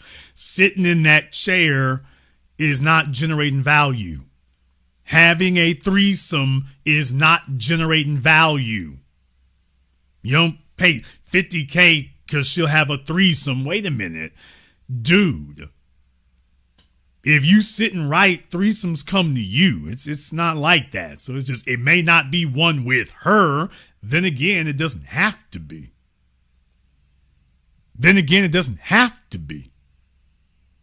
That's the whole point. Let me go ahead and jump back over here on Zoom again. Let me see. I got Robert here on Zoom. All right, Robert, what's on your mind? Man, this is an excellent broadcast. And it's funny that you brought this up today because I had just seen Young Miami saying that you need $100 million for her to be comfortable with you. And I remember you saying something specifically about everybody bidding a price up. But my thing is this, and it made me think about French Montana, who married, I believe she was a heir or a princess to her family's fortune, and she has more money than French, and she married him. So is this more of a cultural thing, or is this more of just the trendy thing? Because that seems to be the new thing right now. I think I'm gonna say you need 50,000, 100,000, 100 million now, but with Young Miami. So is this really a cultural thing, or is this just really a trending topic that people are just putting out there, especially the women putting it out there? That's my question. Okay, well, first of all, let's be clear. The reason why this has significance is because Ayisha actually said a number. You all remember years and years ago, I had Simba on. Shout out Simba. She was one of the few who said her number. So it's very, very rare that these females will actually say a number. Of course, this goes to basic negotiation because the problem is, if you say 50, they always have seller's remorse. Damn, if I didn't say 50, was there a guy out there who would have given 100? But once you say 50, the next thing you're going to hear is, okay, what about 45? What about 40? You see what I mean? For most males, it becomes a fight to bring the price down, and then from there it becomes a race to the bottom. So women are very reluctant, especially in her sphere, they're very reluctant to start saying numbers. When you start hearing folk yelling out numbers, especially numbers that nobody asked for, looking at you, Young Miami, that just says this: either somebody's trying to get attention and they're looking to see what it'll be. First thing you do is grossly overstate what the number is. You don't say what you think the number actually is. You give a ceiling. And then when somebody gives you, what you're doing is testing the market. Once you say a number, Now you check to see how many inquiries you get. Who responds? Most of them are probably going to come close to it, but not actually hit it. Might be one or two hit it, depends on your value. But this is a slick way of them testing the market to see what they can get. This also leads other females. Now it's like selling a house. If you put your house on the market for $400,000, but you have a neighbor down the street, you both have similar floor plans. He puts his house on the market for $480,000. Well, if his house sells at $480,000, what's the first thing you gonna do? Take yours off the market and then put $500,000 on it. You know, that's what you do, whether it's a wise thing or not. Your neighbor might have had something you don't have. But with that being the case, that's what happens with females too. Once the number goes out there, everybody else starts looking at themselves and starts saying, well, what can I get? And in Young Miami's case, it's like, girl, we can't even talk about some of the stuff you and Diddy was doing, not during lunchtime. So in her case, it's more of an attention ploy, but I certainly do think it's going to put thoughts in a lot of chicks' heads about what it should be or whatever, because Ayisha is older than a lot of them are, and she's more experienced, and they're just going to feel like if she can say 50, why am I not worth 80 or 100? Without knowing that neither one of you is hitting that. But then at that point, I believe that your cognitive dissonance in reality of somebody actually telling you something, it kind of creates this, I don't even know how to say it, it seems like what you're projecting of what you think your value is versus what the reality is. I even look further to see where is the family going to be, because now that you're putting out prices, okay, boom, look at the divorce rate. I mean, are we just going to be paying people to just be with them or whatever? Or I mean, what's going to happen to the family nucleus? Because at this point, it's got a price on it, and even in divorce court, it's got a price on it. So what is a man to do in 2026 if he wants to find legacy, he wants to find love, he wants to actually be with somebody, and he might not be in that top 10%, he might be in the top 25% or in the 50%. What does that say to those men? Okay, well, I'm first of all, I don't think Ayisha's looking to get married. When it all comes down at the end of the day, the bottom line is, thank you very much for your candor. There's only a certain type of guy who is going to be okay dating a chick who now we know she's been in these streets. There's just going to be a certain type of guy who's going to do that. The majority are not. Especially if he's papered up and whatnot, he's got options. Unless he's just a down and out simp. A lot of them are going to be fighting to take Anna Nicole Smith's place. You're going to find some old geezer out there somewhere who, hey, he got 6 months to live. So the money ain't going to be going to him no good anywhere else. So with that being the case, it's going to be more of that. To answer your question, though, look, this is where we are at as men today. Every man wants a 10. I mean, it is what it is. Who doesn't want the most value you can get? Who doesn't want the nicest, shiniest, most impressive, most symmetrical? I mean, she's a damn work of art. Okay, fine. Here's the problem. She knows it. And it would be different if you were the first man she met. That's why the first men she met could get threesomes on the free. Well, yeah, nobody actually showed her what her value was. First time that a dude says, wait a minute.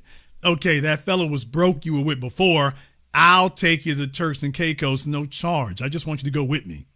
I'll take care of everything. You want to go shopping? You want jewelry? You want handbags? Okay, she will never look at a broke dude the same way again. Because now she's like, wait a minute.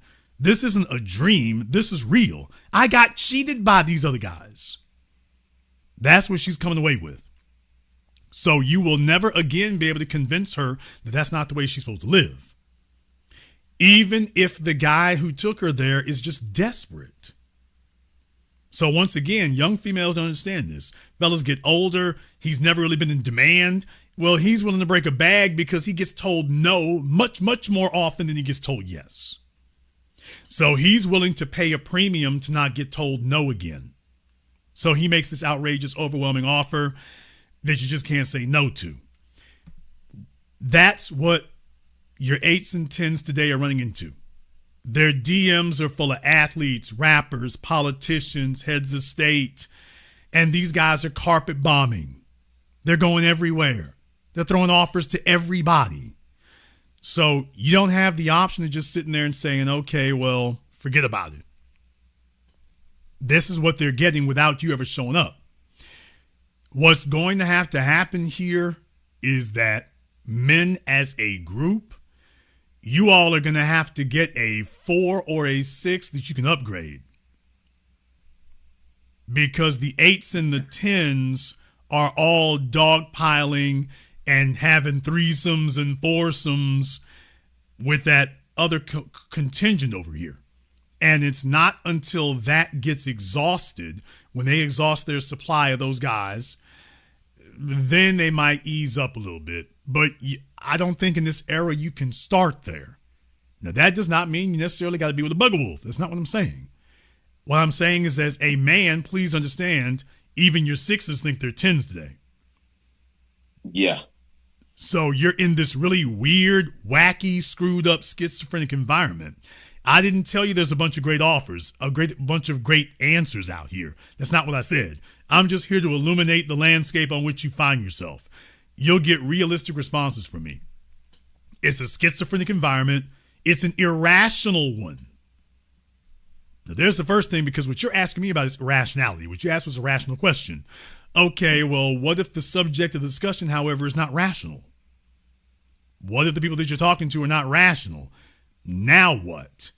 And what I'm telling you is that the more that females get lavished with attention, lavished with praise, and the older that they get, the more they assume that their irrationality is rooted in reality. So the first thing you want to look for is somebody who's rational.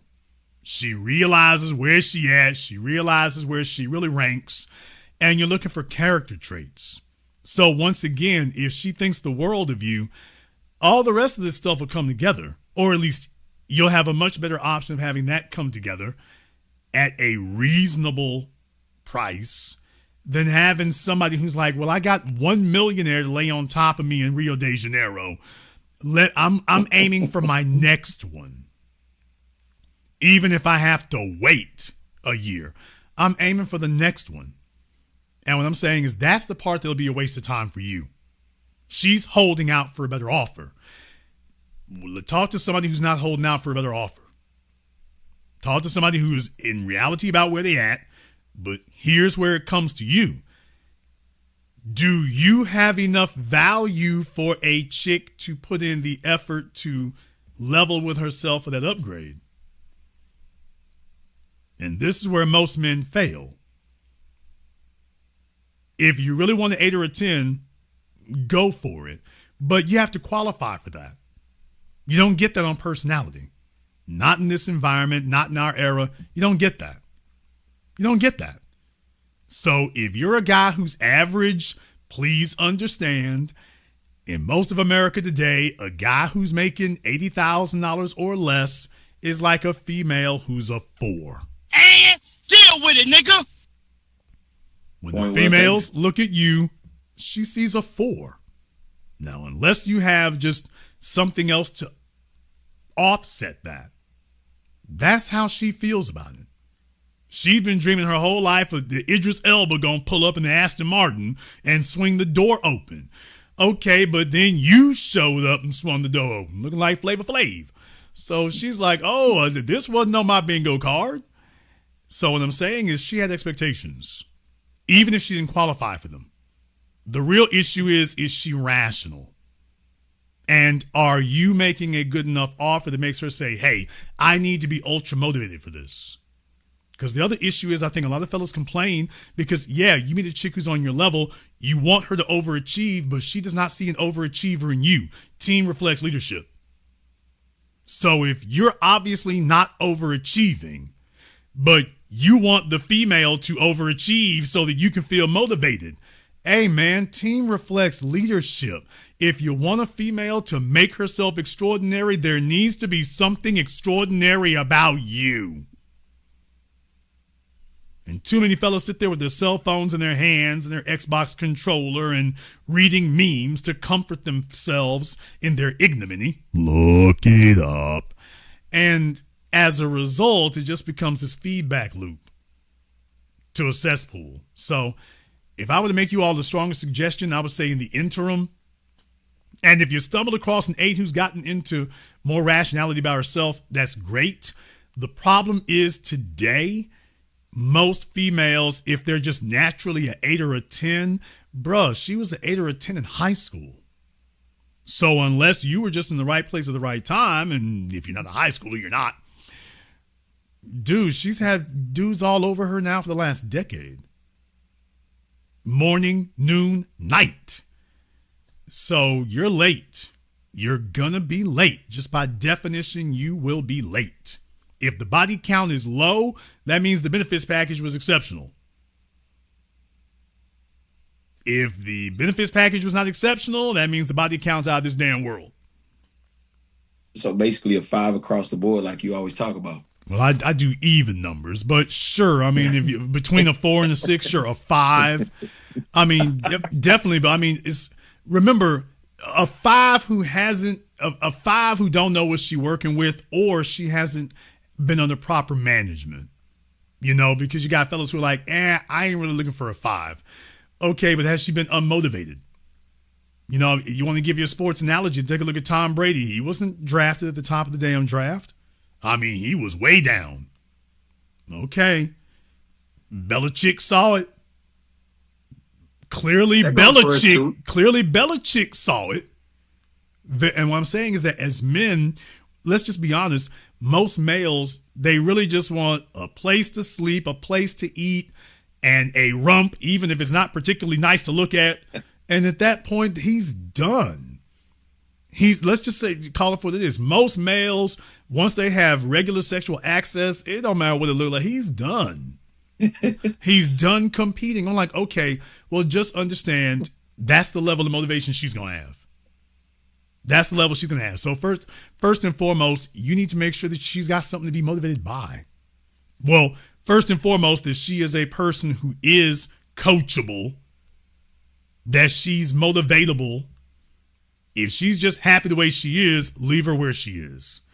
But if she's open to that upgrade, it's like, okay, but you're looking for a property that is undervalued. Fellas, you're looking for a property that's undervalued. In real estate, it's a fixer-upper. You're looking for most men, you're looking for a property that's undervalued. And you have to be able to identify and see that and see what that is. All right, next you have to be able to provide value for it to make sure it gets fixed up, assuming she's got everything else in place. And I think that's a far better investment and a far better strategy for men today. But fighting over the 8s and 10s, which are already in very short supply, by the time you get there, they got 50,000 selfies of themselves, so the rot's already in the wood. By the time you get there, it's just going to be this ugly fight. You made me think about that too when you said earlier about women have access to lawyers and seeing what your value is. You tell a woman what you do these days, she's looking you up right there, probably when she excused herself from the bathroom.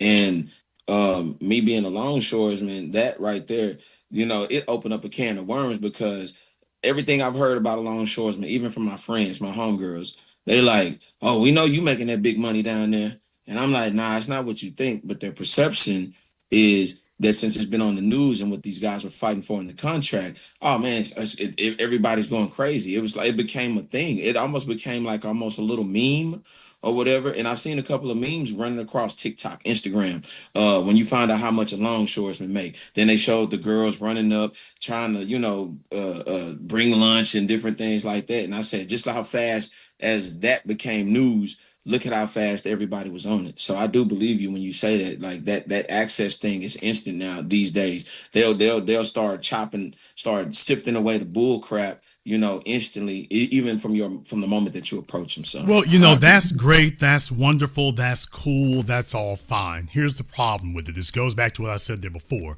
That's not a chick who's, okay, you going to be making $150,000 a year. She's not trying to figure out how to do that for you. None of those females that you just mentioned, they're looking at what they can get. None of them are thinking about what they're going to do for you at that level. Not a one of them. They just want to know how to ingratiate themselves to you so they can start getting a piece of the benefits package. That's the part that's missing right there. Right there. And that's not going to go away. That's going to exacerbate. That's going to get worse. The more you start giving, the more she's going to feel like she's in line for. Let me hurry and have these kids. So recognize when you have somebody who's a benefit and somebody who's looking for benefits.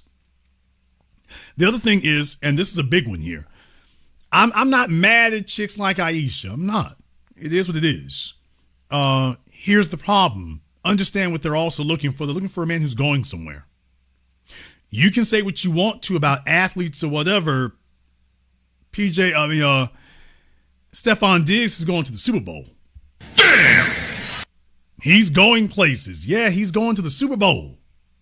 He sure is. So she wants her princess moment, baby. Every camera on earth is going to be there in California this year. Oh, you got to be in the stadium. And by the way, only a few of us got access to that. Everybody else is in the nosebleed seats. You want to be in the good areas? I am literally a player. I can have you right here, which is exactly where they were. And them females probably didn't know a first down from ash down, but they were there looking all cute and whatnot. They were there. So say whatever you want to. They want a fellow who's going places at the end of the day. That's what I mean by having an agenda. What is she there for? Okay, baby, I need you to look right, to act right, to talk right. Why do I have to do that? Because I'm not bringing any old body to the Super Bowl. You're going to the Super Bowl? Yes, and I'm not just bringing any old body to it. So you got to qualify for that. Do you see how this conversation just changed radically? Point well taken. It's one thing for you to talk about you taking her to the mall or to your job at the docks, which is very good. That's very good, very nice, very honorable work. But what I'm saying is, does that constitute an agenda? Does that constitute requiring her to be more than she is right now? That she can wrap her head around it? Can she really wrap her head around, I need to become an 8 so I can accompany Bobby to the shore, to the docks? I need to be an 8 for that? Is she motivated and saying, oh, she's huffing and puffing at the gym because I need to be an 8 for that? Does she really think about that? Does she consider it that way? Would you if you were in her shoes? Now, change that over. Hey, I'm going to be playing at All-Star Weekend and I can't just have you looking, you can't look in the old kind of way doing that. I'm at the top of my game. I need a chick who matches that. So you got 6 months. But I believe in you, this, that, and the other. Okay, great. Now you get to see what it's about. That's having an agenda. That's having a purpose. That speaks for itself. That's what will instantly show you if she really takes this seriously. Is she here for what she gonna do for you, or is she here for what she think you gonna do for her? That's what I mean. Most men don't have an agenda. Laying up with her is not an agenda. What challenges her? What's required of her? Okay, but it's very hard for you to do that if you ain't going nowhere.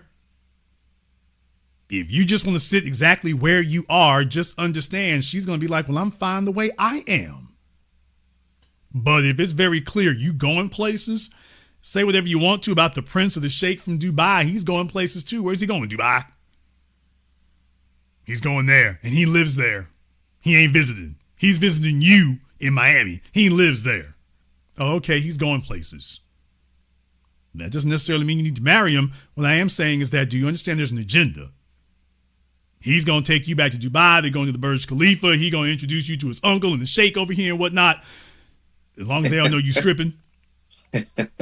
Okay, so that's what I'm saying. That changes things. You're not just asking to hang out with her. Wait a minute, hold on. He's got an agenda here. He got a whole thing he's trying to do. And do I qualify for this? Now you find out where her head's really at. She knows what the agenda really is. You ain't bull jiving. That's the whole reason for a man to be going somewhere in life, investing in himself, having an agenda, knowing where he's going, looking at where he is today and saying, I haven't peaked. I got other places I'm trying to get to. That is what, when you meet a female, you're going to be saying, oh, wait a minute, I haven't gone where I'm going just yet. Let me see if you qualify for where I'm going. Not where I'm at, where I'm going. Because I'm not even sure you qualify for where I'm at. Do you qualify for where I'm at and where I'm going? When you have to start asking those questions, now you have an agenda. And now you have an agenda for her. I'm not going to buy a G-Wagon on general damn principle. Why would I buy a G-Wagon for a Toyota Tercel chick? Why would I do that? Let me put you in this 89 Corolla and the two of you match. Now, if you want a different key fob here, you and that key fob need to match. On account of the fact this is where I'm at and this is where I'm going. Well, that makes a whole lot more sense. Too many fellas are trying to figure out how to have their voluptuary pornographic fantasy and the real world doesn't intrude on it. And you're not giving them anything to work for. You're not giving them anything to aspire to. And so what ends up happening is water meets its own level and the fellas are upset because the chicks are giving the bare minimum and the guys not being honest about them doing the bare minimum. And at the very least, men need to have that so that you have the ability to tell people no. Sitting up here with your average, you got $200 in your damn pocket and whatnot, dude, what does she lose? Tell me exactly what she's losing by disappointing you. What does she have to gain? I think I got $80 left over when I get done. Okay. So that's the whole point of it, is that when you become valuable, people lose things when you're not happy. They lose things when you say no. Start there. Start by being the guy who people lose things when you say no. Because that's the only person in the world that people listen to. If they got something to lose when you're not happy, men, women, children, associates, they listen when you say no. Or if they're afraid you're going to say no. And that's the way it should be. I understand now. You just gave some good game. Damn, that was good. Make your notes. Make my notes. Thanks, man. Thanks for giving us a call. Look, I'm not mad at all. I'm not mad. I'm not angry. It doesn't bother me. Look, Ayisha's got an agenda and she's willing to put in the work for it. And I'm not mad at any of them who do. I'm not mad at any of them who do. Are they being realistic? I mean, there's somebody out there paying. I don't think they're paying $50,000. If they are, I just think that's kind of stupid. I really, really do. Especially because I know that's not the rate. I know full well that's not actually what it is. If she's complaining because, quote, sometimes the register is empty, I'm like, okay, well, there you go. There you go. So, I mean, she's giving you the ceiling. She's giving you the max price for it, but there you go. Look, Ayisha is going to be just fine with the company car. She want to do something, all you do is just go ahead, take her to the dealership or whatever. It's like, okay, she can do that, assuming, of course, she's gained enough value for it. It's like, baby, sex is not enough of that. She's got the value for it, okay. You can go ahead and get her the whatever color exterior and interior she wants. There you go. Hand her the key fob. There it is. But do you have an agenda where she's earning the value of that with you? If she is, great. If you've got more money than you do brains or self-respect, well, a fool and his money never should have been together in the first place. All right. But that's going to be very, very rare. That's very rare. Dudes ain't out here just making millionaires of the chicks like that. Dudes are not out here dropping $500,000 and $600,000 like that. She can say that, but if they were out here doing that, we'd be seeing it. There's no way in the hell she'd be working if that's what it was, if anybody was actually taking up the offer. These chicks are still on Instagram and they still doing bottle service and whatever comes after bottle service. What? They're doing that because fellas ain't out here just throwing $600,000 around on GP because they're bored and you're available. That's not what's happening. It isn't.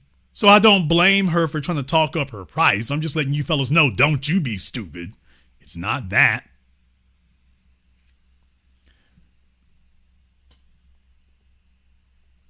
Okay, we got some new folk around here asking about the company car. We got some new people. I might go over that here in just a few moments. As a matter of fact, I think I will. We're going to get into a little car talk here in just a moment. I think we're going to get into a little car talk here in just a moment since Ayisha likes to pose with Lamborghinis and Rolls Royce Cullinans. We're probably going to have us a little car talk here in just a moment here. Let me go ahead and jump up here on Zoom. I think I got my man Brandon here on Zoom for me right quick. All right, what's on your mind, Brandon?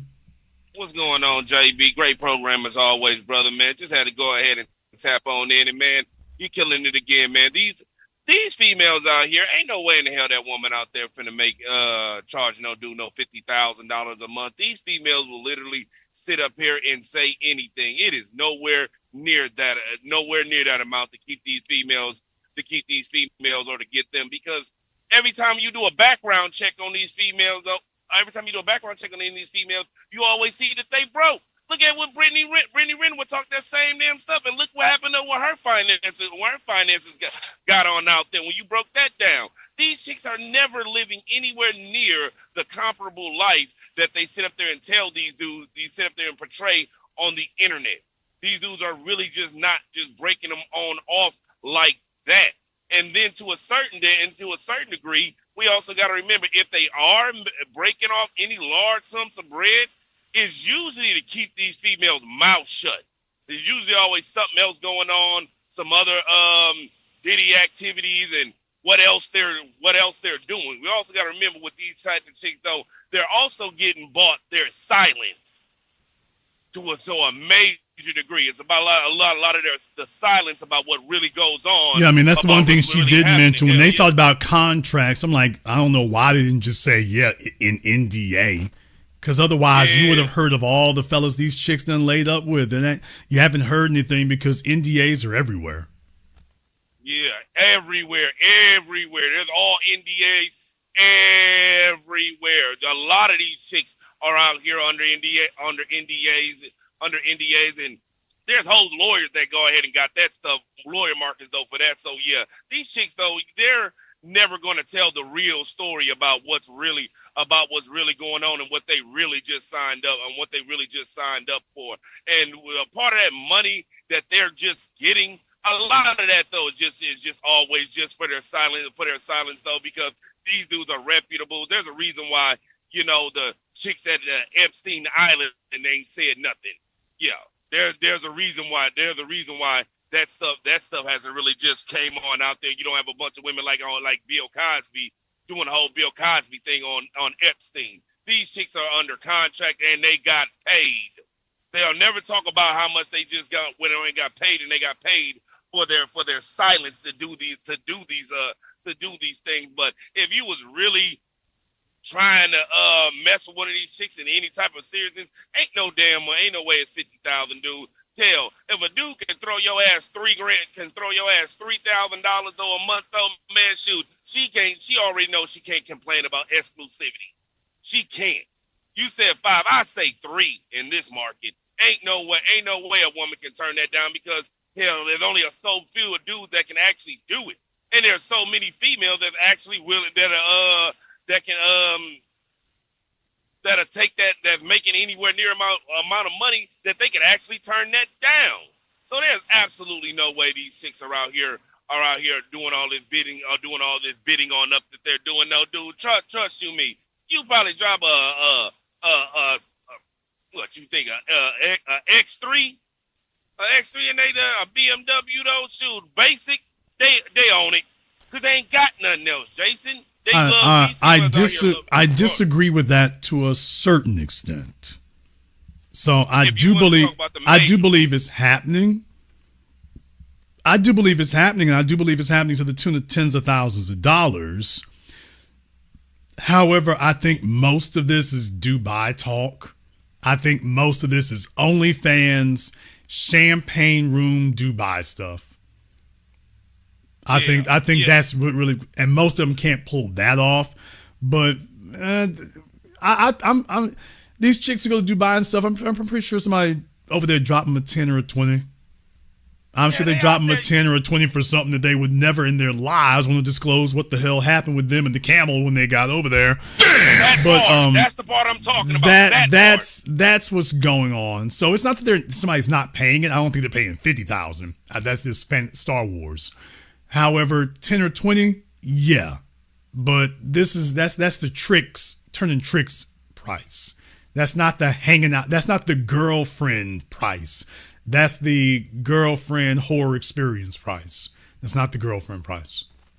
Of course, and that's really what I'm getting at. Though a lot of these chicks, though, they are just high-paid prostitutes, though. But what they're paying for is something that, some might even consider to be illegal in certain other damn countries. To keep it real, though, so these chicks are doing some highly skullduggerous, vile things to get that amount of money. And it was just a female on a podcast not too long ago, though, talk kind of making hints around that about going to Dubai. I think one of them porn chicks, though, a hot chick, one of these it girls in porns, though, right now, as far as it's Ken B was talking about, though, getting shitted on in Dubai. She don't go to Dubai to get shitted on, and know that there are a lot of girls that do, and they do.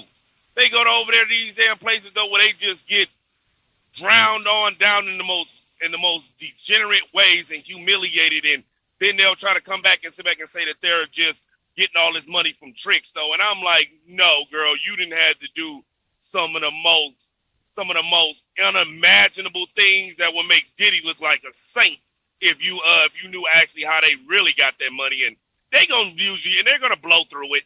They're gonna blow through that money, though. So it always just ends up them just coming back, though, looking dumb and stupid and trying to file a lawsuit if they can, which most of the time they can't. But if they can, or try to go ahead and expose somebody, they will. And as far as we talking about with the dudes at the clubs, these chicks don't sit up here buying bottles, though, man. We got to remember, man, if you dudes that's blowing money at any type of clubs on bottles, though, man, most of these damn dudes are really just scammers. So they kind of just spend that, got that money to go ahead and just blow out like that, though, man. Because if you take a real look, most of these nightclubs and strip clubs, hell, the club down there in Dallas, the club D&G, that was one of Dallas's most exclusive high strip club on out there, and that closed. These places are closing down left and right. Is getting ridiculous because dudes ain't coming on out really just spending no money like that, man. But these bottle service and these chicks as bartending and all that dumb stuff, though, man, I really don't believe none of that they're making any amount of money. She's sitting up here. Remember what she just said. She in that interview talking about, though, I need a man that makes $50,000. That's gonna give me $50,000 a month. But she's sitting up here complaining about $600 damn dollars that she had to put in, get her hair and nails done just to go ahead and go do the bottle service. So them type of numbers don't make sense. Every damn time they talk about, though, how when it's their money, they always talking about a couple $100 is just being absolutely ridiculous. But then sitting up here when it's the man's money, demanding tens of thousands of dollars. So these chicks are out here fronting like hell, and they're not getting anywhere near the amount of money that they're talking about. I even seen another video where another chick was talking. Girls on OnlyFans. Well, you know what, though? I think a lot of women, we should doing OnlyFans for the attention and because it's empowering, not because of no damn money that they're making for that stuff, man. Yeah, everybody's trying to sell something. They found a way to sell it, and everybody's trying to sell something here. So look, this is their sales pitch. You don't lose anything by throwing the number out there. Nobody's going to report what you didn't get. So you don't lose anything by throwing it out there. I don't think that's the strategy that's going on here today. And as far as what you said there earlier, Quiet as kept, folks don't understand. A lot of your athletes out here, I would go so far as to say 25 or 30% of them have faced lawsuits. What? That's the hustle. When you see about Stephon Diggs, the real thing is they got a bunch of lawyers out here, a bunch of Tony Busbys sending threatening letters to you and whatnot. And okay, you need to pay this $2 or $3 million, or we're going to go to TMZ. You know, even if they don't succeed in anything, just basically like what happened with Shannon Sharp, that was the shakedown right there. That's a very common thing. So they look for these dudes under those circumstances. So there's a lot of that going on. I'll let you have the last word. Yeah, there's definitely a lot of that going on, but a lot of that's been going on, though, except they didn't start asking for no them type of damn numbers though, they're usually trying to keeping it right around about, maybe $250,000, $100,000 though, just enough to sit back and say, all right, you will make this money, but it'll cost you more in lawyer fees and negative publicity for me to come on out with this story and start talking. So it'd just be like, you know what though, just go ahead and get that girl that little $100,000, because if I gotta miss a premiere or a tour date because of that, that'll be that money right there. So they kind of always used to hit them on up kind of at the lowest at just enough money that if they actually had to go take off time to go fight it, they would actually take more of a loss doing that. But yeah, brother, though, but maybe one of these shows though where you were talking about the simp or the simps and the tricks, maybe okay. Maybe one of these days you talking about the simps and the tricks though, man. We could discuss what about these dudes who are older or the old styles of tricks though, like I was referring to last time about Nate from Set It Off, how even if they are tricks though, these dudes are only going to trick on off to what they actually want. They're not in a position of being an emotional and trying to buy in a relationship state. They're in the mindset of I'm going to here to buy and get exactly what I want. And if you don't fulfill my needs and what I want, then then she already knows she's going to have to hit that dough. So maybe you can go ahead and just touch on that a little bit for us, man. Yeah, I'm probably going to be doing that. Thank you very much for giving us a call tonight. Yeah, definitely. I'm going to be doing one for the married dudes and need to see about doing a little bit more about the breaking down about the simping thing. I want to have some car talk tonight. Let me have some car talk right quick so we can go ahead and get into some numbers and get into the real deal here. So I want to have some car talk. Well, whoever Professor D is, let me get you right quick. You've been popping in and out of my chat room. Professor D, let me go ahead and get you right quick here. You've been popping in and out of my chat room. I need for you to get in and stay in. So let me get Professor D up here. Professor D, I can give you 5 seconds here, and then we're going to have to go ahead and move on. Folks, if you do call up here, make sure you have your camera and microphone turned on just so we don't have any trolling issues. All right, Professor D, what's on your mind? Hi, so in the chat I asked a question because you've mentioned it like for the last few months, and I'm curious, how do you upgrade a 4 or 6 to a 8 or 9? How do you do that? It's something I've been working on myself and listened to you for several years, so I mean that's one of the pieces of the puzzles. I don't know how to do that. I'll be honest with you. So okay, how do you identify a woman that is a 406 that has the potential to be upgraded to that level? Okay. First of all, what you're looking for is whether or not they got the bare bones. That's the first thing. Okay. So you're going to it's like being a scout for a sports team. You have to have an eye for that. If a chick and it's going to hurt some feelings. If a chick is sitting up here and they've got, they're cross-eyed or something, I'm not sure. If she's 7'2", I'm not sure. Damn! So you see, there's certain things there that you might not be able to overcome that. It just depends. If she's got 20, 30 pounds to lose, if that's what's causing an issue. If she's never gotten her hair done correctly, if that's causing an issue. You see what I mean? Mm-hmm, mm-hmm. So things like that. Okay. So first of all, you have to have an eye for that. Okay. So just look to see whether or not there's a really serious problem or whether or not there's some genetic physiological issue that can't be overcome. Okay. So first of all, are these things that are actually fixable? Is she a product of neglect? Or is she a product of damages? So that's the first thing you want to look for. You want to take a look at their face. What makes a person beautiful? I guess the scientific definition they came up with 20 years ago was symmetry. So when one half of the face doesn't really match the other half. Okay, well, both halves of the face do match. Okay, if we got symmetry, we don't have a bunch of throwed off features, a bunch of craziness going on, but she's never had a hair game. She's never had a fitness game. She's never had a motivation game. She's never had a makeup game. Those are the things you're looking at, products of neglect. And it's like, okay, these are not grossly expensive things. Weight loss is probably the most time consuming, but other than that, these are not grossly expensive things. The real question is she motivated and is she going to kick it in gear? Now, as long as that's there, because that's the most important thing you need, as long as that's there, you can address the rest of it. But what you're looking for is something that's a product of neglect, not a product of damages or apathy. Just don't care. Because if you find Miss Don't Care, leave it alone. That's going to be way too much work.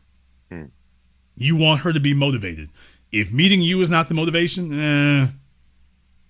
But first and foremost, identify 4. These are just areas where she needs to tighten it up. Areas of neglect that the other chicks apparently got, but for whatever reason, she didn't. Okay. And then I would like to ask on top of that, what, as a man, you said makeup, things like that. I don't know much about makeup and things like that. You don't have to. Okay. Okay, let me go ahead and deal with that. Hold your next question. Just hold your thought for a moment. Let me deal with this while you're talking about it. First of all, would you talk about from a 4, what makes him a 4 or what makes him a 6? Okay, if she's a size 12, when in reality she should be a size 6. You see what I mean? Yeah. So no, she's not a size 20, but baby, that size 12 is making you a 4. Okay. Doesn't have a hair game. Okay, now you're a size 12 with no hair game. Damn! Okay, do you see what we're talking about here? So these are products of neglect. Oh, no hair game, and she works at the Waffle House. So it's like, okay, well, if she got her damn act together, okay, you seeing them damn ham hocks she's squeezing her feet into with them cankles, it's like, okay, that's what I mean by she's a 4 and this one needs to be tightened up. Well, Jason, I don't know this and I don't know that. You don't need to. Well, what is it? It's the fellas who need to get themselves together. Now, a man doesn't need a makeup game. The women at Sephora got the makeup game. They got them in your malls. They got their stores. You go and march her happy ass up in there. There's going to be 10 females in there as long as you're going to buy something. There's 10 females in there. They will give her the makeup game. They do that for a living. Jason, I don't know a lingerie game. You don't have to. Go to a pink store in a major city. Please don't go to mid-sized city. No disrespect to report. What? But Atlanta or someplace like that, you go to one that's in a major city. They will give her the lingerie game. You can have whatever you like. They'll take care of that. Most females have not actually been measured for a proper bra. What? By the way, hey, ladies, I got to put y'all on Front Street for a minute. Most females have not actually been measured properly for a brassiere. Most, not some, most. Most of the women listening to me right now have not gone back to go get remeasured because your body changes over time. So that, yeah, thank you. It's like, we have measured for that? Yeah, actually, you're supposed to. That's why they say 36 double D or whatever the case may be. Well, yeah, those are measurements. Most women don't.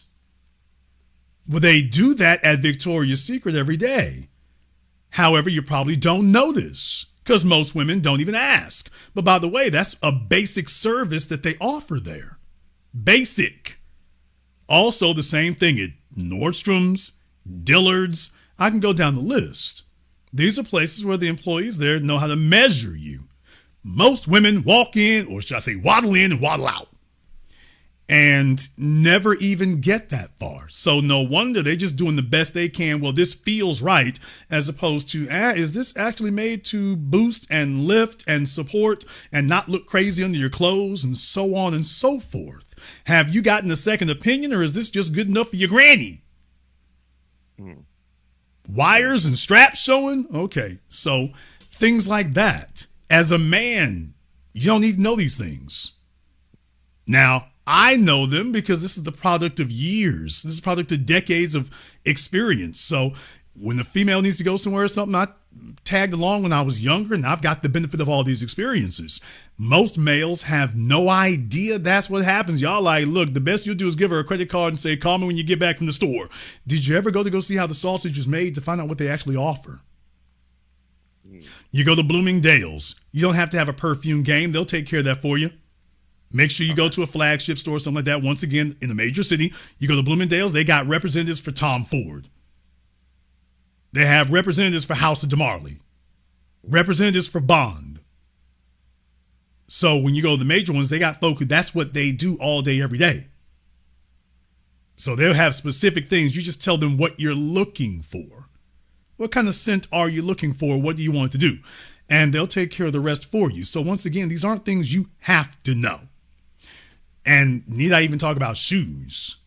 Once again, this is another area where it's great to have somebody who does that. So again, Saks, Nordstrom's, Bloomingdale's, whatever, just a place like that this is what they do all day. You don't have to know these things. You have to want these things. But fellas, for those of you who did not know, any of the makeup stores, although I'm partial to Sephora, if you have a MAC, that's cool too. But particularly Sephora, let them take care of that for you. That's a no-brainer. They'll show you a bunch of products you didn't even know existed.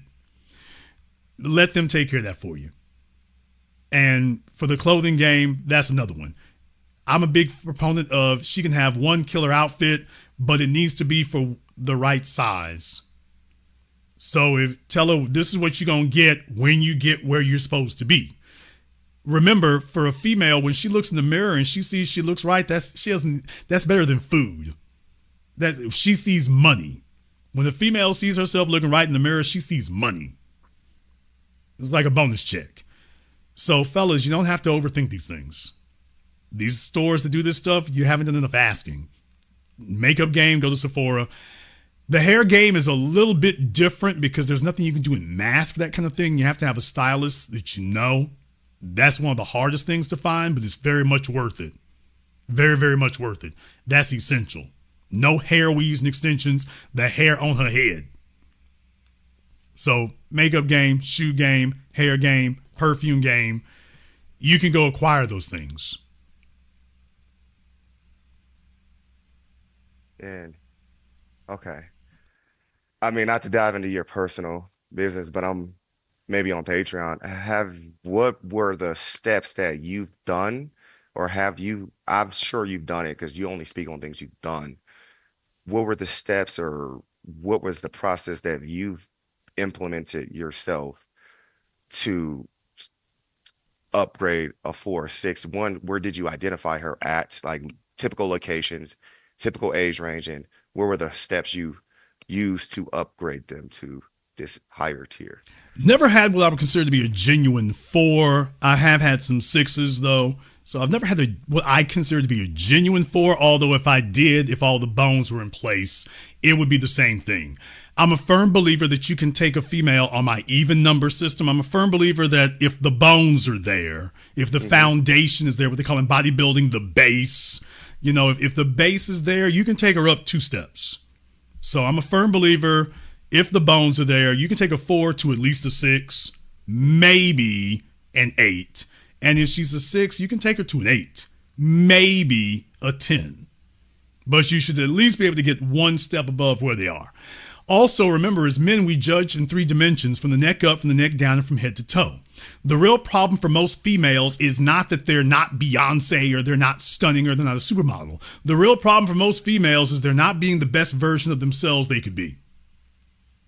I've told this story a bunch of times. Knew a female for this point now, it'll be 30 years now. Damn!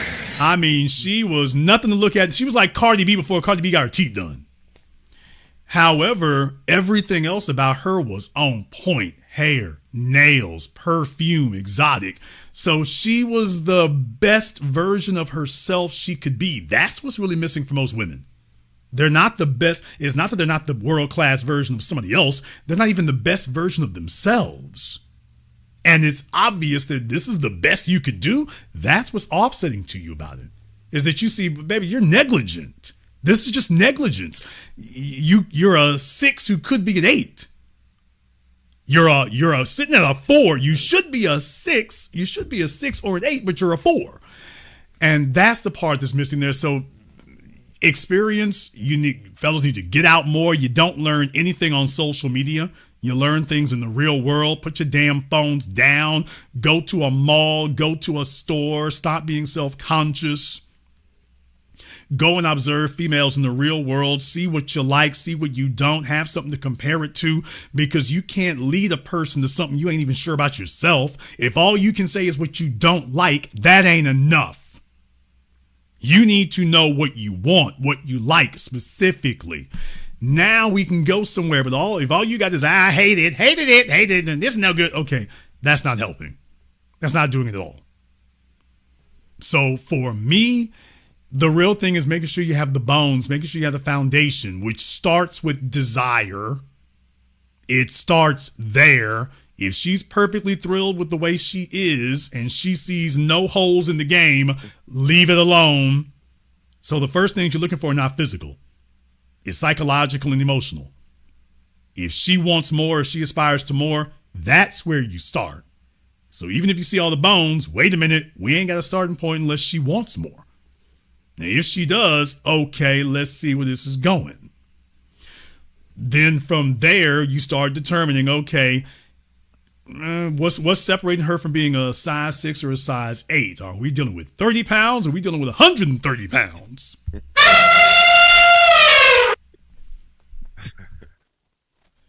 So like I say, you're going to have to do an inventory on that, but that comes from experience. So no, I've never had to reform a 4, but definitely it comes from experience where I learned those other things.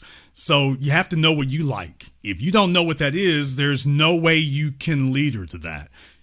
As a man, if you don't have some comprehension of what a female shoe game is, what are we doing?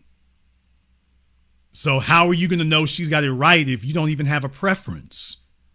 Do you have one? What are you looking for? What kind of style is it you're looking for the female to be a reflection of from you?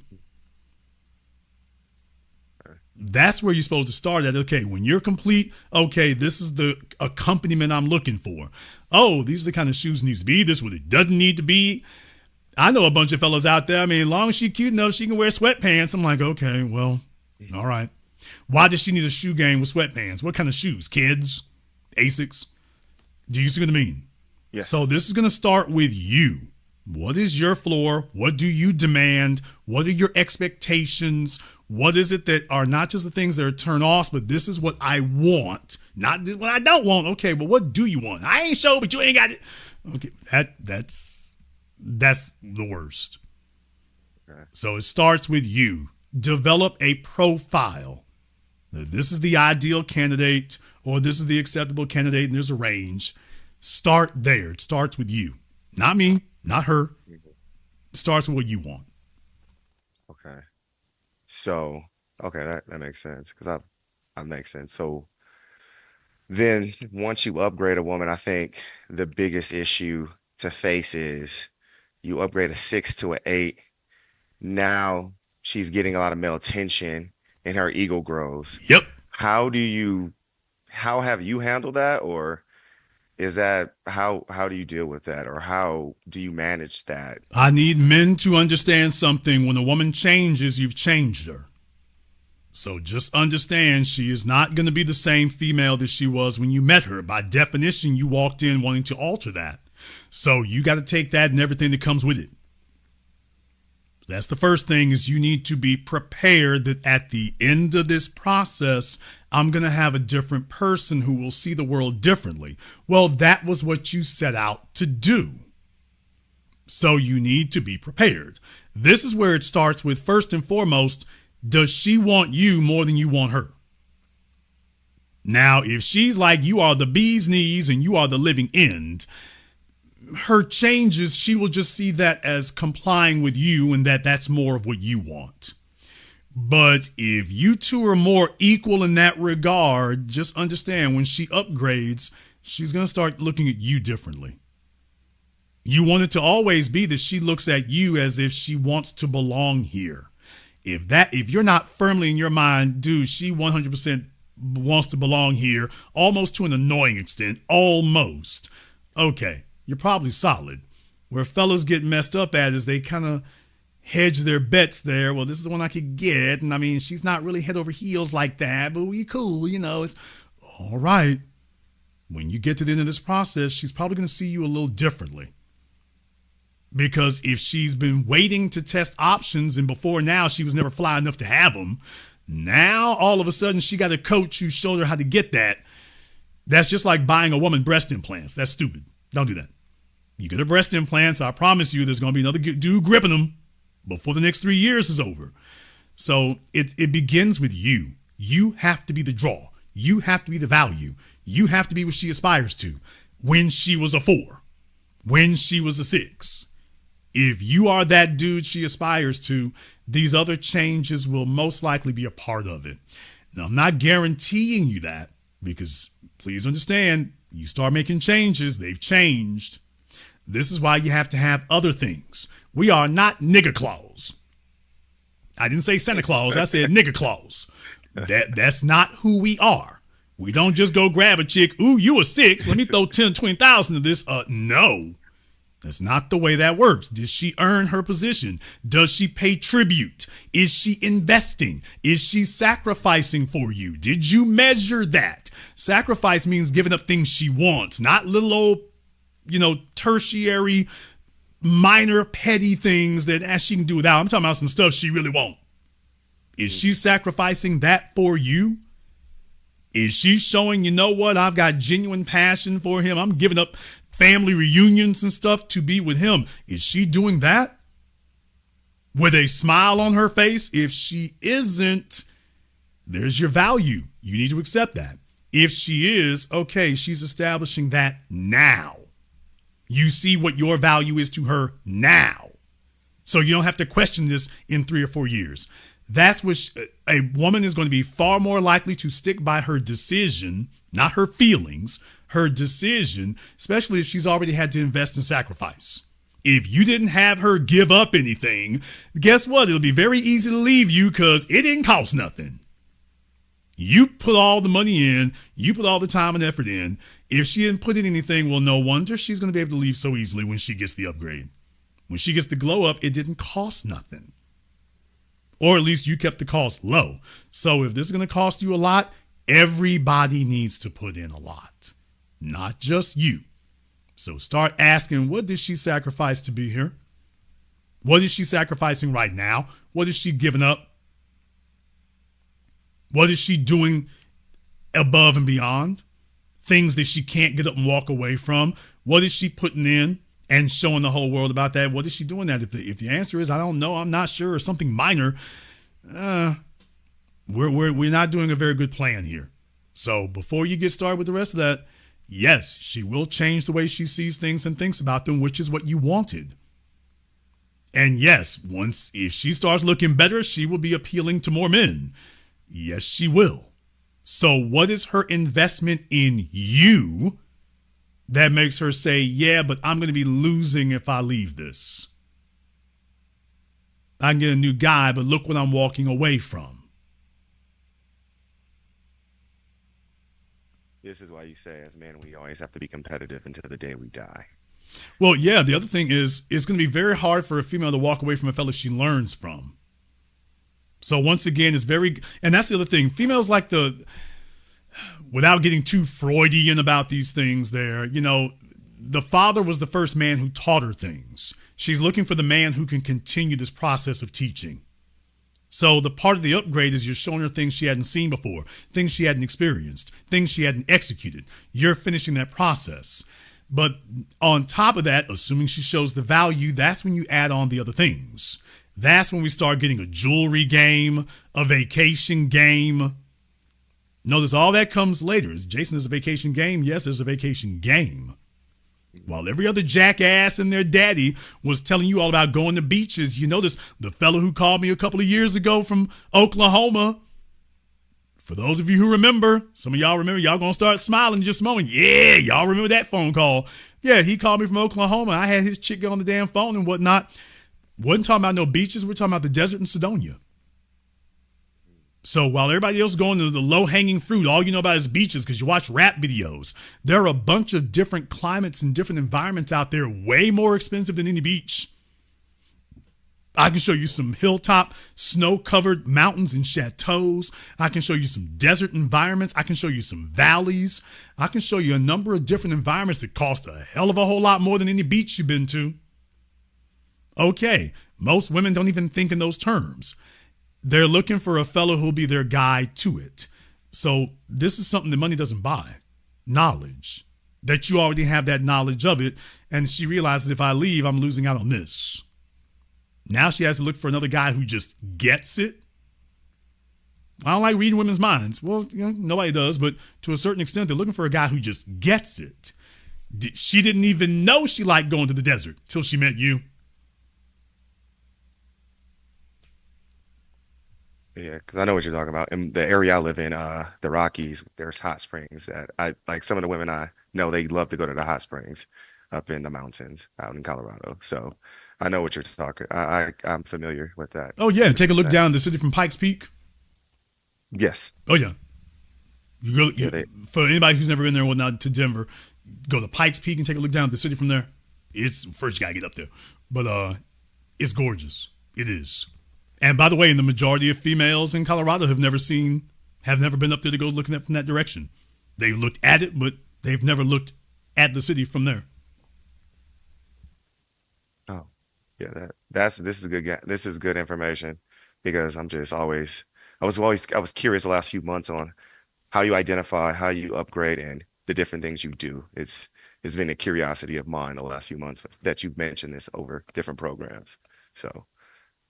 Well, it's prospecting for the right candidate. You have to be able to identify the bones of it. Are they into you? How deeply are they? Because if they haven't made the emotional investment, you're a damn fool to make any investment because that's what you got to give. So you take it piece by piece. But another thing is you're going to have to learn. So I'm going to don't hold yourself to some perfect standard there. What you're going to do, you're not putting all your chips on one chick. Fellas, you need to have 3 or 4. We're not here to put all your chips on just one female. There should be 3 or 4 that you're just evaluating. From there, we'll see who makes it. We'll see who outlasts. We'll see who makes it. Then you go from there, and you'll have this experience over and over again. Do not hold yourself to the idea that you're looking for Spinderella. Well, we're not looking for some perfect princess out there. You're looking to get the knowledge and the experience under your belt of how this works and see if you can pull this off. You don't learn anything by watching. You learn by doing. And whoever is the first person is just the first one. They won't be the last. Now, that's something that you have to settle on. Now, once again, be careful with this one here because this is a very good way to make enemies. Ask me how I know. But just understand, if you upgrade a chick and things go great for her and you decide later, you know what, you're cool people, but you're not really built for the long run. That's difficult because they're not bad people. They're not evil. She just ain't built for where you're going, even after everything you've done. Now she's been upgraded and you're like, yeah, it's been live. It's been real and it's been good. It ain't been real good. So, hey, enjoy the upgrade and things. No hard feelings. I got to keep it pushing. Don't stand in front of any cars. That's the first thing I'll tell you. Don't when you have that conversation, don't stand in front of the car when you do it. Make sure the car is off. But make sure the car is off and you're not on top of any tall buildings. And nobody's armed. So just do your due diligence before you have that conversation. Yeah, just call her on the phone. See if you can do that one instead. So don't be surprised. You're going to find yourself in that situation. If you deal with a number of different females, if you're going to go that route, yeah, you're going to be like, this was cool and everything.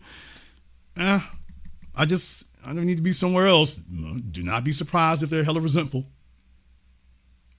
So going back, just stepping back for a moment, you mentioned investment. You've always talked about this for years, that they need to invest. Investment, I'm assuming, isn't just financial because that's counting pennies. It's what else is the investment in tribute that you mean? Okay, investment is not only financial, but it's a major component. Correct. I need men to understand that. Women work for what they want. So that's why you see so many silly females out here talking about buying houses. Well, she's got childhood trauma of never feeling like she had a home, so she's willing to work in this outrageous price environment to do that. You're supposed to be more valuable than her damn house is.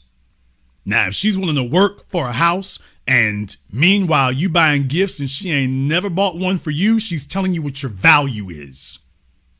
Men don't want to believe this. They want to have blinders on and believe they're being chivalrous or whatever. I'm not talking about no 50-50. I don't believe in 50-50. I believe in 100-100. If you giving everything, she's supposed to give everything. That doesn't mean that she can always match the same level you got, but she's supposed to be giving her all because there's a fella that she has. She has done that for somebody. So you don't sit up here and fool yourself into believing that, well, my benefits is financial and hers is emotional and, as long as it balances out. No, it doesn't. If she has never worked overtime for you, she's telling you your value.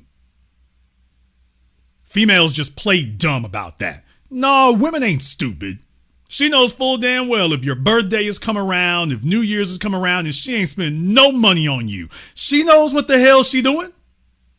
She's not saving pennies. She's not being frugal. She's like, yeah, if you'll let me get away with it. Especially if you're a fellow who's progressive or whatever, because she's always telling herself, well, he's going to leave. That's none of her business. It really isn't. But if she wants to hedge her bets in that way, it's like, you know what? Now we're leaving sooner. So when a female values you, she gonna break bread. By definition, that's a requirement. She doesn't want, how the hell dare her look good and you don't? You got fellas out here done bought heifers houses. She never bought you a Rolex. Nigga, what? Nigga, please. Think about that for a few moments. You got fellas out here bragging about buying hoes red bottoms, and she has not bought you a Cartier watch. She hasn't done anything for you. And she got a job. Okay, do you realize what the hell you walked into? Dude, you're repeating the same damn stupid stuff here. What you buy is yours, and what she buys is hers. And what you buy is yours and hers. She's not stupid. So when we talk about tribute, no, there's a direct financial component of tribute. Tribute is the financial component. Okay. Tribute is the financial component, because if you are not showing her financial benefits, she considers the relationship not real. Okay, well, yeah, that's the way that goes, because if money is your love language, there's nothing wrong with that. I thought, but you're the table. What qualified her to sit at the table is that we speak the same language. Okay, but I checked the Visa credit card statements. It looks like only one of us speaks the language. Look like I need to go find somebody else who speaks the language. But that's a disciplinary problem right there. She's trying to play you. Women are not stupid. They know what they're doing. But nigga, I'm giving you the bill for the last dudes. Hey, I don't pay the bill for folk who ran through you before me. I don't get, you don't hand me, you don't slide me his bill. I'm not sliding you anybody else's bill. You don't slide me his. We speak a certain language over here. You sat at this table because you claim you spoke the language. And here's another thing. If she shows up and she speaks the language at first, if at any time she somehow becomes illiterate, yeah, cut from the team. We don't play that I did the right thing in the first year, and then after that, okay, let me ease on back, and next thing you know, you're talking to yourself. So, no. Paying tribute is financial. That is the financial component. You don't have tribute without it. Okay, that clarified that, because I guess I was mixing up the intangible with you mentioned before about character. And so one thing I seek in myself, and then I seek in a woman, is being exceptional at whatever you choose to do. And you spoke on, it's a character trait to be exceptional at what you do. So I go to the gym, I do this, I go to the gym, I cook, I meal prep, I have a system. So that's what I was thinking about the investment is. They show that's what the intangible I was thinking was their character trait of being exceptional and seeing that I'm exceptional. So they follow that. So that's where I was. Well, sure. I mean, there are certain intangible traits that can manifest tangibly. If you're generosity is an intangible that can be demonstrated or manifest in a tangible way. Sure, there is. But character is a very, very key component. I mean, that's really the foundation. That's who she is with nothing else. And if character is missing, don't look for any of these other things to happen because that's not who she is. Once again, you have to be able to prospect and identify who she is as a person. If you do not or cannot, then you can't really make a decision. Okay. Well, you helped me out a lot just now. I appreciate everything you just said. If I could give you all one piece of advice, I would give this one piece of advice to every male out there, especially individuals like yourself who are looking to learn. Go out and make a bunch of mistakes. Nigga, what? Go out and make a bunch of mistakes. Stop playing. And he's, oh, hell, we don't like this. What do you say? Oh, this sounds uncomfortable. And that's the reason you haven't, and that's why you haven't learned anything. Your comfort zone is preventing you from learning anything. Stop trying to protect yourself from everything possible. Move slowly, move subtly, but damn it, move. You can go make more money. I don't know what the hell you're being coy about that. You can make more money. They're driving inflation out the damn world as we speak. So you're going to make more money. The time is more valuable than anything else. So you don't learn by trying to be perfect. You learn by trial and error. Because even if you do, let's go say you go find one candidate out there and whatnot, she's working at Arby's. You might be able to make everything work with her just fine, and do the exact same thing with another female and it flops. So what's missing? Experience, learning, nuance, details. The more experiences you have, the more you're going to master it. So are you looking to get lucky and hit a home run, or are you looking to master this as a skill set? If you're looking to master this as a skill set, then you need a number of people you've done this with so that you see all the variations, all the different ways it can go right. More importantly, all the ways it can go wrong. So without that experience, you're not actually learning. So get out there. Don't be afraid to make a bunch of mistakes. Start small so that your mistakes will be small. There's nothing that's going to break you. $50 is not going to break you. 50,000 might, but not 50. So get out there and take these as learning experiences, which is what they are. I'm here to learn. Do not lead with your wallet. Lead with your accomplishments, not your wallet. She needs to be digging your personality, not your paycheck. That come next. If she qualifies for it, we take baby steps. Hey, baby, when's the last time you been to Sephora? I ain't never been to Sephora. Okay. Makeup game incoming. Let's see how she handles that. Does she handle it well? Does she incorporate this into her new life? Does she do this on a regular basis? Oh, she's changed. Step 1. We might need to go get you a shoe game. Step 2.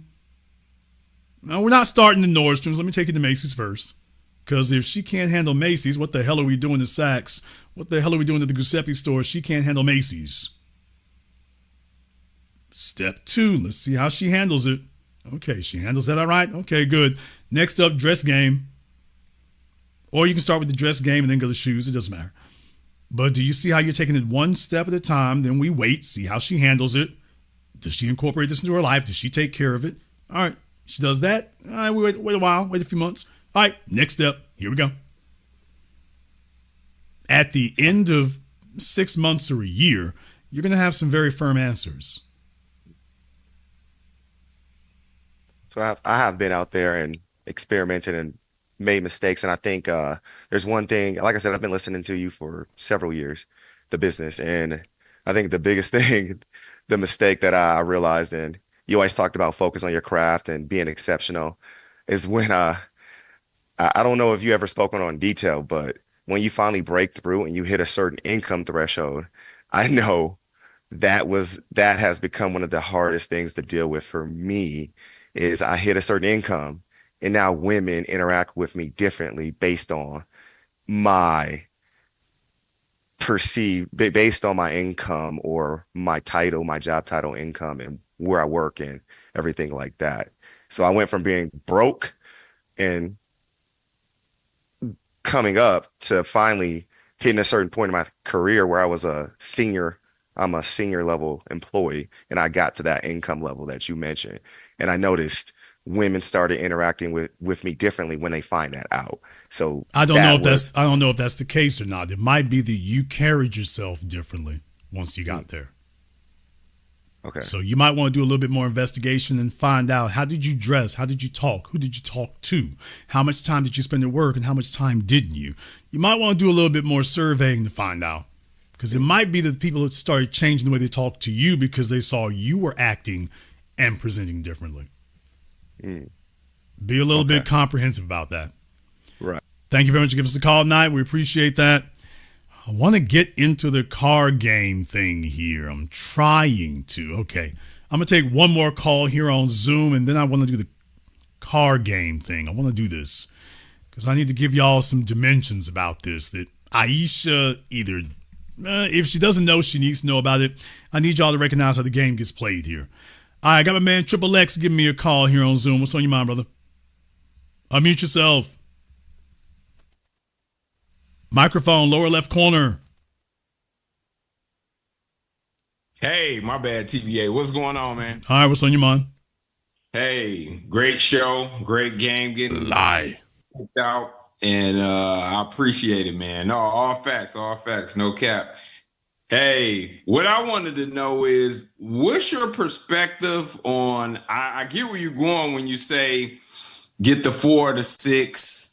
Upgrade them a notch or a couple of notches and go from that.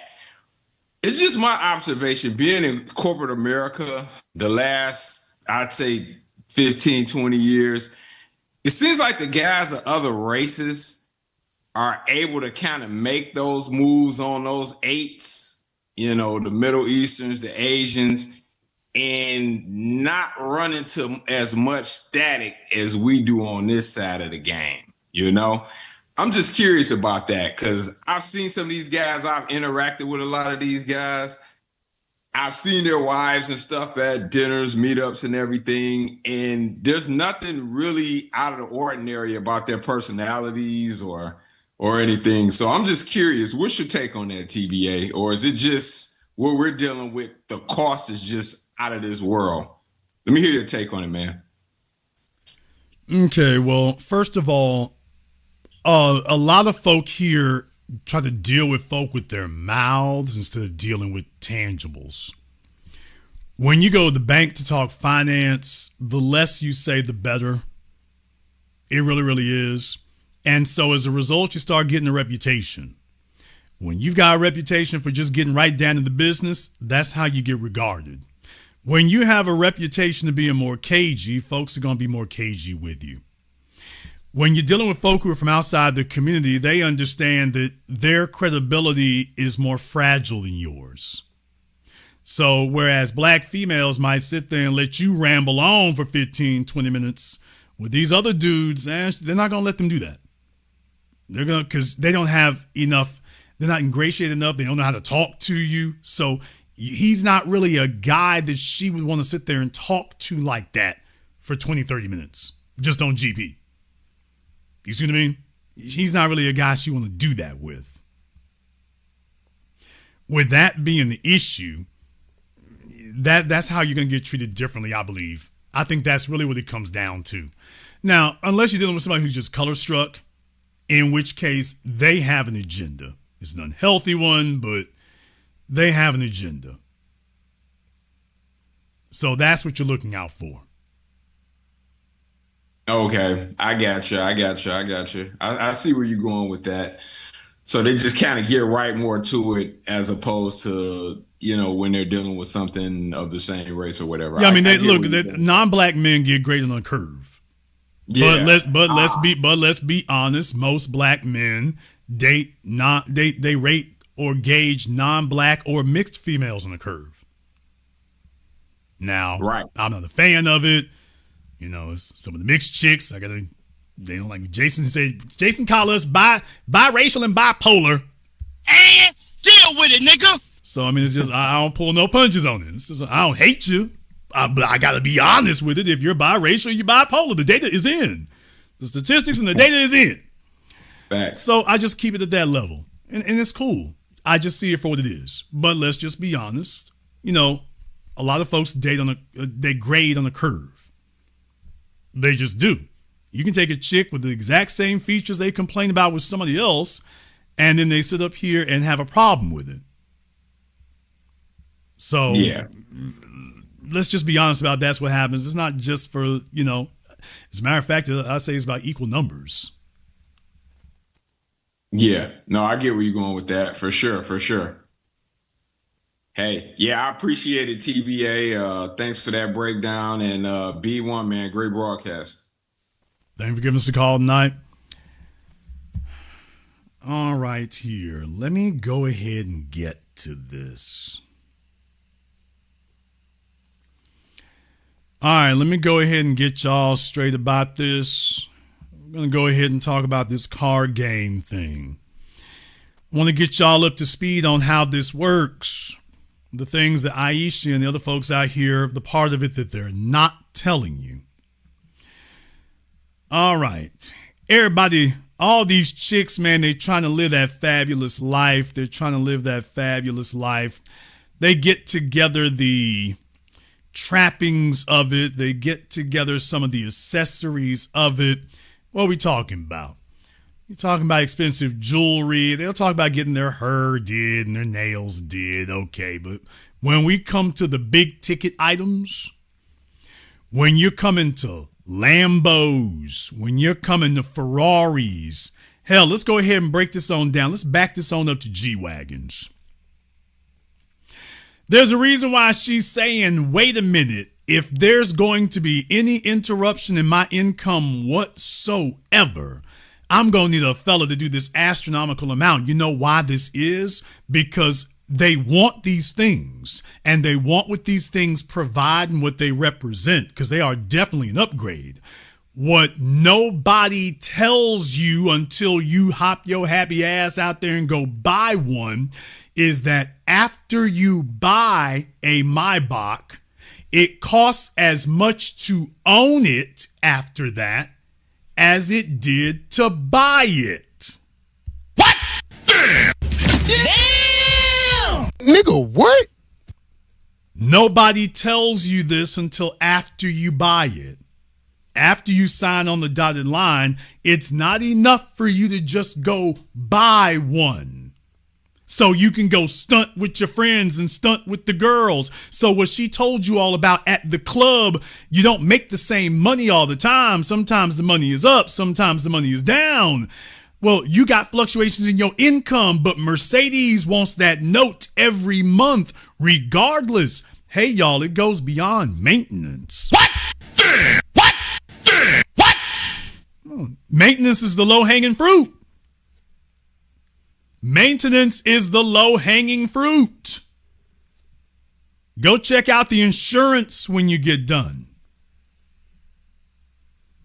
Go check out the insurance. Or you can go drive it around without it. Now, there are some things that you all call maintenance that would not actually technically be considered maintenance. When we get to consumables. Jason, what are consumables? Tires.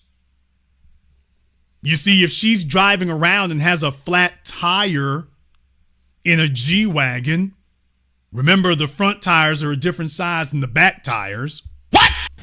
What?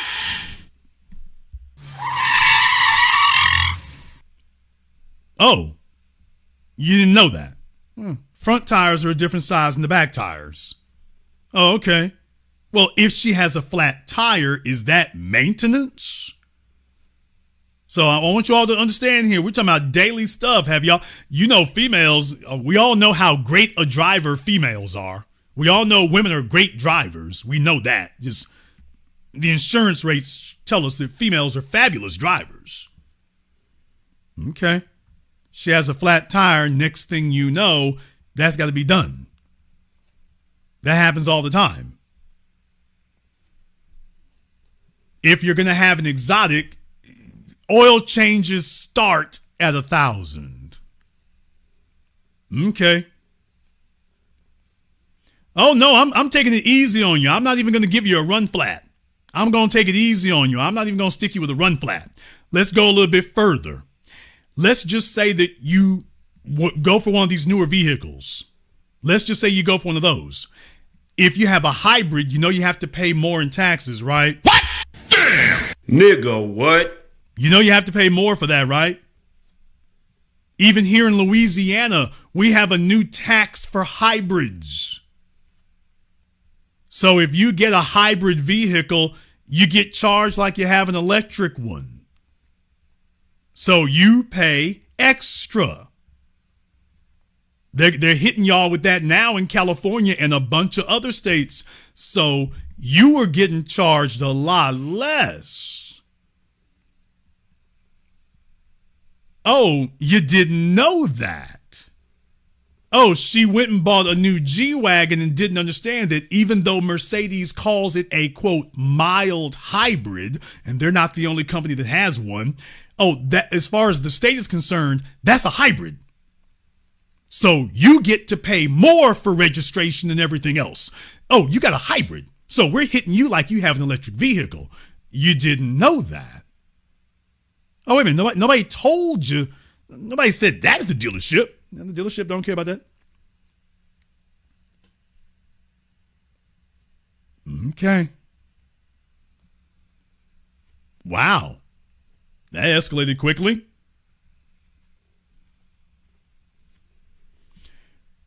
You're going to be in a whole new world of paying a bunch of different things in that regard. And that's when you start getting into consumables. Are you ready to maintain it? Because the other thing is, if you're looking, what most people are trying to do is avoid depreciation. So forget maintenance. Now you're trying to preserve the car in that condition. I'm not talking about maintenance. How many of you know about treating your genuine leather? Is that maintenance? Show me what part of the owner's manual tells you how to maintain the genuine Napa leather in that Bentley Continental. Show me the part of the maintenance of the owner's manual that tells you how to do the leather conditioning and the leather cleaning and the leather conditioning. Show me the part of the owner's manual that speaks about that. I'll wait. Is that maintenance? Is that maintenance? Now, is that part right there maintenance? See, I'm taking it easy on you. Throwing that word maintenance out there, that's the low-hanging fruit. You see, when you had your Toyota Corolla and it was just you picking up your sister-in-law and her bad kids, how you see the interior of the car is radically different than when you go pay $250,000, $350,000, $450,000 for a car. Oh, you want to know how much it costs to get one detail? That'll be a couple thousand. But by the way, if you want to do it yourself, how many of you are even familiar with the concept of proper leather cleaning and conditioning? Now you have to do that. Most people have leather seats in their cars and don't do it at all. You go pay $400,000, $300,000, $400,000 for something, you're going to need to maintain it. Don't smoke in the car. That'll kill it. Yeah, you can change your own oil. We'll get back to that in a few moments here. You can change it, maybe. You can change it, maybe. You know what? Let me go ahead and get into that right quick. I've explained this to you all here before. For example, up until I believe 2022 or 2023, if you bought a Bentley, for example, you could change the oil, change the filter, go into the infotainment system and reset the oil monitor. You can't do that anymore. What? You can't do that anymore. If you have a Bentley now, you have to have a scanner, hook it up to the ODB port, and you reset the oil life monitor from there. They've removed the ability to reset the oil life monitor from the infotainment menu. So you used to be able to just go in the infotainment menu and do it like that. Now, if you don't have a scanner, so now that's something that they did to try to make you go to the dealership, because most people will not go pay. You can actually pick up a proper one that will do the oil change for like $300-400. Well, $200 to $400. But by the way, you can't just go through the infotainment system anymore. Now you have to use a scanner to reset the oil life. Oh, didn't know that. You own the car now. Now you own the car, and they didn't explain to you that that's the way that works now. You're going to find out when you attempt to do the oil change. You'll find out then. We're talking now back to the leather and whatnot. That's not maintenance. That's upkeep. Oh, yeah. By the way, your life's about to get a whole lot better here. Remember that detailing thing I just told you about a few moments ago? By the way, you can't park these cars outside. What? Damn! What? Damn! Nigga. Nigga, what? Nigga, what? You can't park these cars outside. You cannot park these cars outside, particularly if you have a black one. The crap you used to get away with your 2005 Camaro or your 2005 Mustang, you can't do that with a Aston Martin, a McLaren, a Maybach. You can't do that. Particularly if you have a black one. Remember, water spots. Remember, water spots. You don't have a regular paint job, remember? So water spots, UV rays, breaking up the clear coat. No, you need to have a proper garage to keep this thing in. You leave it outside, it rains, it picks up water spots. Oh yeah, one more thing. When it's time to clean it, you can't just clean it any old kind of way. A bunch of these YouTubers who have these car videos where he's got the pressure washer or the microfiber mitts to clean the car with, he's still not doing it right. Now, I've got what are called deionizers. I talked about this on Patreon. I ain't supposed to be giving y'all the damn game like this. I ain't supposed to do it. I'm not supposed to do it. Cranking up the cauldron right quick. Now, I've got what are called water deionizers. They come in these big tanks. The ones I got are pretty good sized tanks. And they filter out the mineral deposits out of your municipal water supply. Because if all you use is just the water directly from the water hose, remember, it's got a lot of minerals in it. So if you're washing your car, particularly outdoors, that happens. If you have a deionizer, you really don't even have to towel the car off. What causes water spots is the drying of the water and the minerals in it, and the minerals are what cause the water spots. If you go purchase a deionizer, then it'll filter out the minerals deposits in the water, and you actually don't even have to towel the car off. You can just let it air dry, and you won't have water spots. Is that maintenance? How many times a month do you wash your car? Is that maintenance or is this something else? Show me the page in your owner's manual that talks about how often you should wash your car. Then I think that's maintenance. This part right here is not maintenance. This is ownership. This is ownership. Okay, go price a deionizer. Spoiler alert, couple $100. And then the filters, you're only going to have a certain number of washes you can do. And you can't pump a lot of water through them. It limits how much water goes through it because you're supposed to keep it like 6 or 7 gallons of water per minute. But you're going to have to change the filters every once in a while. Generally speaking, I can get through about 20 or 30 washes before I have to change filters. So there's another expense. Okay, but if you're going to maintain and preserve this thing, that's what you need. You have to do that. This is not your Toyota Tercel. You paid $300,000 for a car.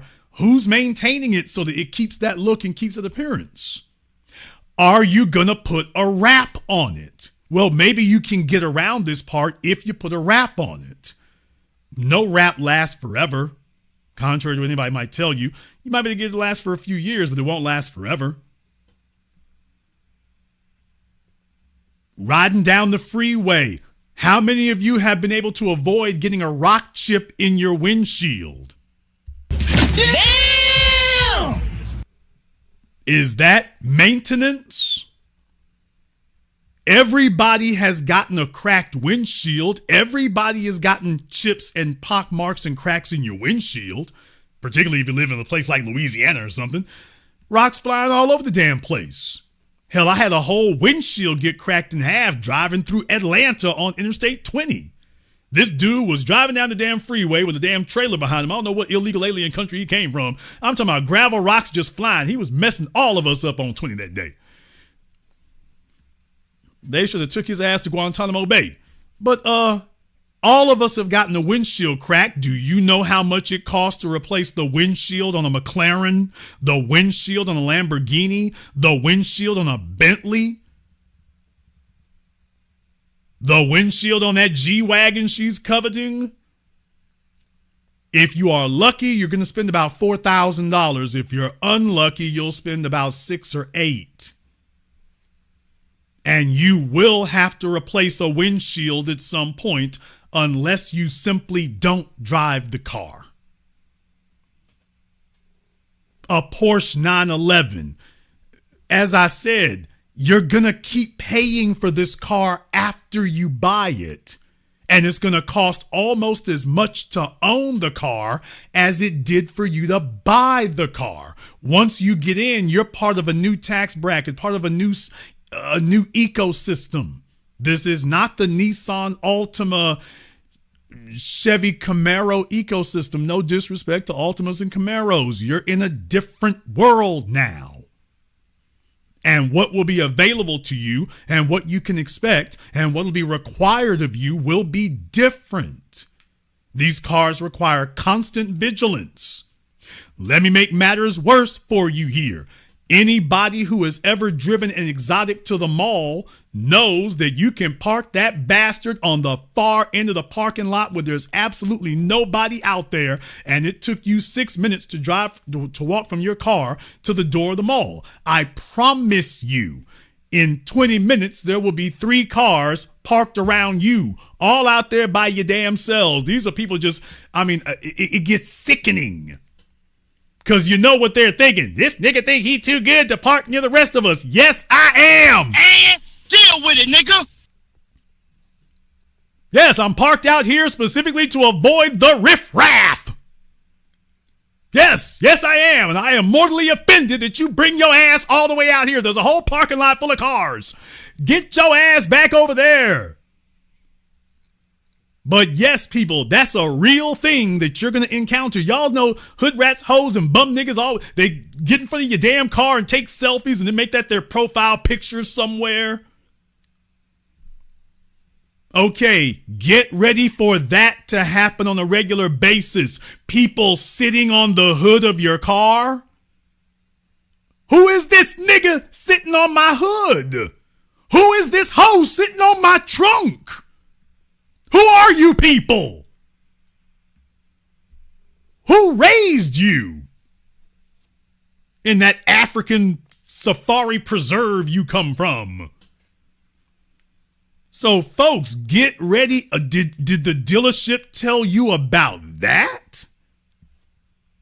Is that maintenance or is that something else? You'll never get rid of that. You're never going to be able to get rid of that.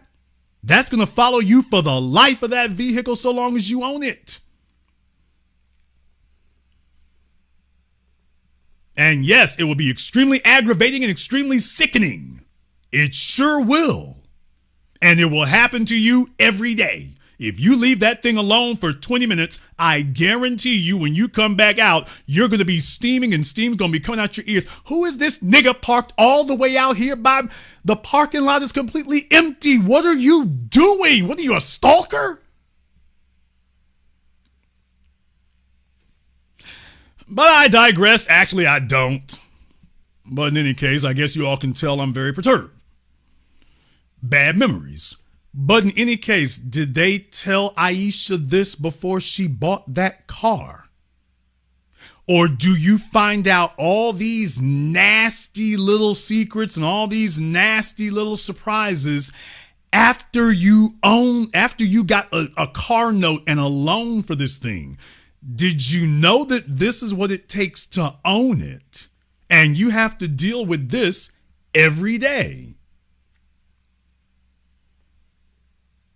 So on the one hand, if you want to preserve the car, you can't drive it, but you can't stunt if you don't drive it. But if you drive it, you're putting it at even more risk. And even if you never drive it anywhere, it's still going to be in your ass pocket, because exotics are very bad about this kind of thing. On every car, there are parts that wear out and parts that time out. For those of you who did not know, your oil is a part that times out. Nigga, what? Go check your owner's manual, people. For those of you who have a full-size General Motors vehicle, Tahoe, Yukon, Escalade, it says so in your owner's manual that you have to change the oil every, they say 7,000 miles. Please don't do that. Or even if it's 3,000 miles, it says 3,000 miles or 12 months, whichever comes first. You are expected to change your oil once a year, even if you do not drive the car. Even if the car never leaves your garage, you're supposed to change your oil once a year, even if you put 0 miles on the car. Did they tell you this? Well, you do understand that when you're getting into exotics, Jason, you keep saying that exotics thing. Yeah, I'm going to keep repeating that because you need to get this drilled through your head. This is why Ayisha wants somebody else to foot this damn bill. You do understand that the car snitches on you. Anybody who's owned an upscale Mercedes, Maybach, G-Wagon, Range Rover, those cars snitch on you. They keep a record of when or if you change the oil and at what interval you did it. It will be able to tell Mercedes everything. And if there's ever a problem with the car that you try to blame on Mercedes, they'll get the computer to tell them, by the way, did they do their maintenance? And if the computer tells them, hey, look at this maintenance interval, Mercedes will be like, yeah, we're not going to cover this. You didn't change the oil when you're supposed to. You were kind of late on that. So, yeah, we're not paying it. You can sue us. We're not going to pay it. That happens all the time. And then you find out later the car snitches on you. It's keeping all this information. Well, I didn't know that. It does. Okay. You don't believe me? Go up there and ask them for a printout of it. They can show you. Oh, I'm sorry, I'm not supposed to tell the general public this because they don't want the general public knowing you can do that. But by the way, yeah, they can actually show it to you. Now go prove me wrong. Go prove I'm lying. If I'm making this up, then you go up there and go prove I'm lying. Spoiler alert, I'm not. Yeah, they want to live that life. She wants to live that life. And by the way, people, I'm not even talking about something as gargantuan as a Cullinan. I'm not even getting into one of those. I'm taking it easy on you and just leaving it at Range Rover, Maybach, G-Wagon. I'm not even taking you in the deep end of the water to something like a Rolls-Royce Cullinan. I'm not bringing you there. You can't do anything on that car yourself. There's not really anything you can do on that. When you're dealing with a Lamborghini, you've got like 4 areas because it uses sumps, plural. You've got like 4 areas you have to change the oil on that. Are you ready? And remember, on a lot of these cars, when you get especially the performance ones, the engines are sealed off. Okay. Can it be gotten to? Sure it can. Can it be gotten to by you? With some complications. Okay, so are you ready for the, you were paying $4,000, $5,000, $6,000 a month to buy the car. Are you ready for the $1,500 to $2,000 a month on average you'll be paying to own the car? Even after you pay it off, which is going to take you years, but even if you keep it after you paid it off, are you prepared for the extended cost of owning it? I haven't even gotten into maintenance yet. Did y'all Look at all the numbers I just gave you all, and I ain't said a word about maintenance yet. I mean, I talked about the oil a little bit. I ain't said a word about maintenance. Everything I just told you was non-maintenance. That was incidents, not maintenance. You want to talk about maintenance? Well, your oil changes, that's the low-hanging fruit. Go try to do an engine air filter change. Now go look up your cabin air filter change.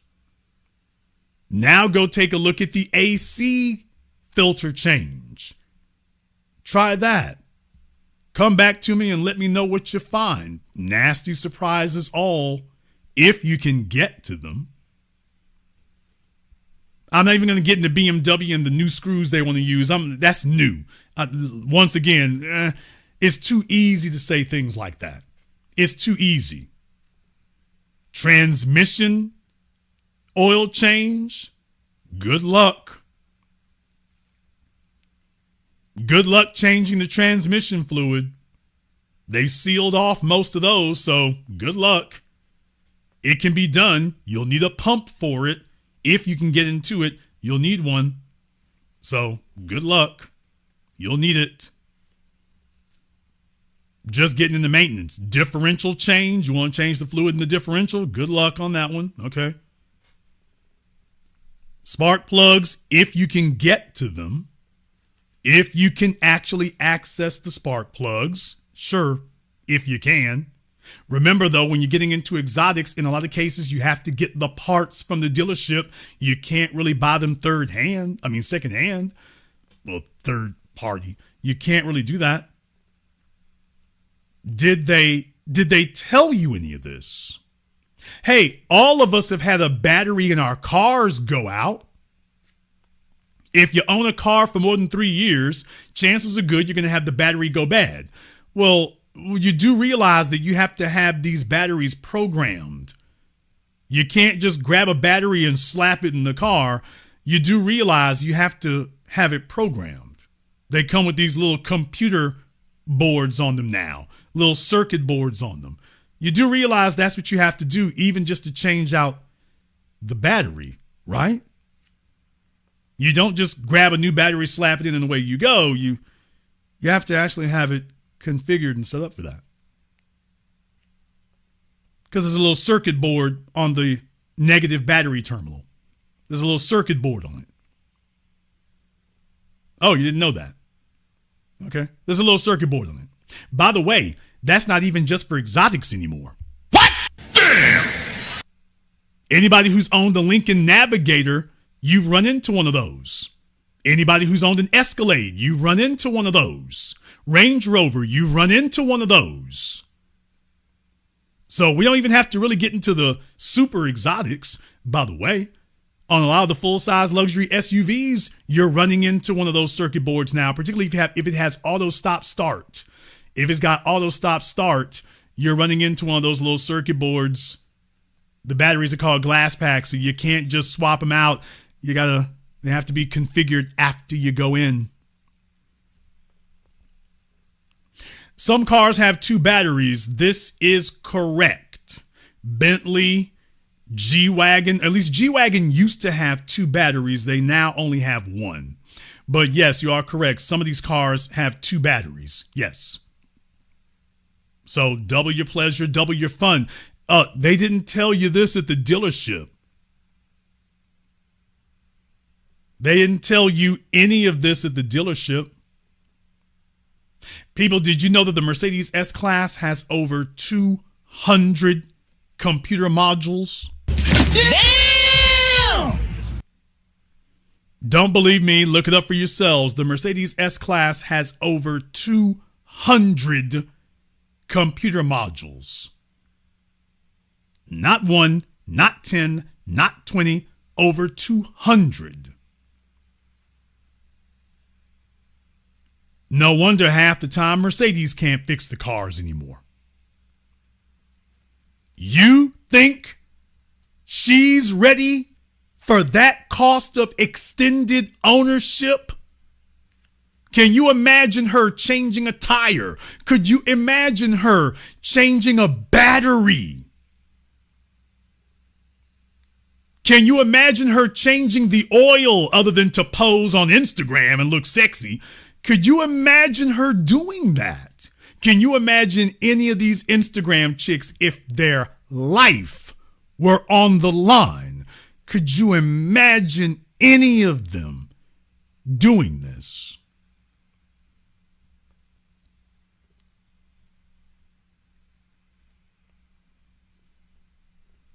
Lease is just renting. So once again, I mean, if you just never want to stop paying, the bottom line is nobody explains all these intricate things. You think this is going to be like owning your Chevy Equinox. I assure you it will not be. And by the way, when you talk about the German cars, remember the German cars have A service and B service. So it doesn't really go by mileage. It goes by time. A service is expensive. B service is even more expensive. Depends on what it needs to be done. And they're trying to lock down as much as they can. Did they explain any of this? Did the salesman explain any of this when you were thinking about stunting? Did he tell you any of this would be the cost of ownership? Not the cost of paying back the loan, the cost of ownership. Now, she wants that car, but I am highly skeptical that they can afford it.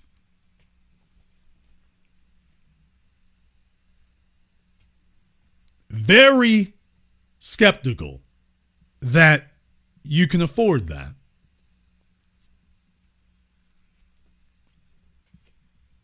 So when she tells you she wants tens of thousands a month, that's because she knows the kind of stuff she wants, and she knows I need to compensate for the cost of renting a man to maintain this, because this is a bill that ain't gonna stop.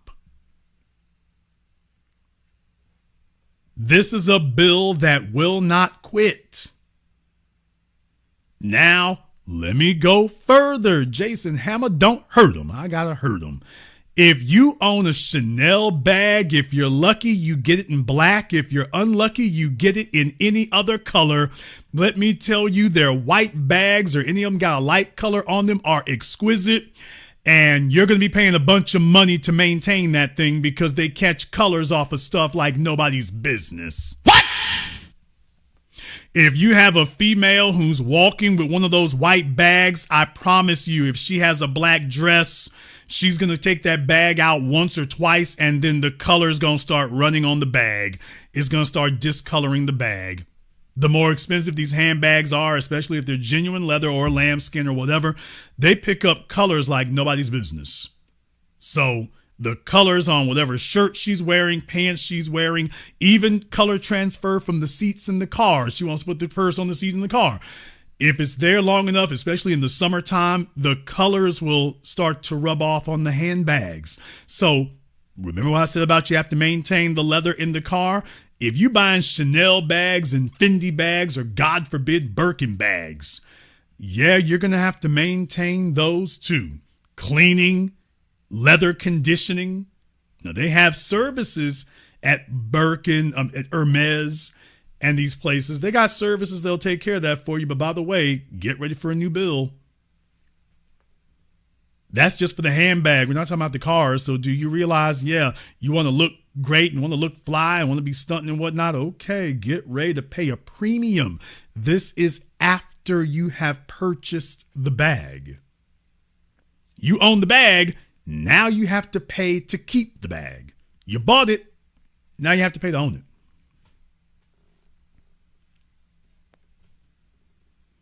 Now you got to pay to own it. Okay, who wants to replace the thing if you like it? Okay, sit down. Thank you. All right. All right. Folks talk. In any case, I'm taking it easy. I really am. Do you see how far, once you start paying for that type of quote, lifestyle stuff, do you see how these prices are continuing to go up? I'm not even gonna, Jason, I thought you were gonna take it easy. I mean, I'm stopping at the car. What kind of bed linen do you have? What kind of pillows and pillowcases? What type of detergent, fabric softener are you dry cleaning your clothes? What if you have a bunch of stuff that you can't throw in the washing machine? You have to get it dry cleaned only. Now what? Her favorite pair of shoes. Who is cleaning and maintaining those? You got a bunch of fellas in here. You had to learn how to clean up and maintain your Jordans. What do you think she's got to pay for shoes?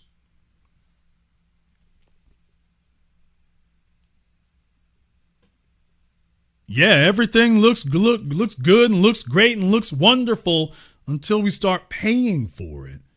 And then she realizes, I'll be damned, I could make $200,000 a year and all I'm paying for is the upkeep of that car and these handbags and these shoes. It's essentially like paying for children. You have to pay thousands of dollars a month to maintain these items that you purchased. No wonder she's coming up and saying, by the way, if I can hustle me up on a dude who can just throw me $30,000 a month, that sure would come in handy.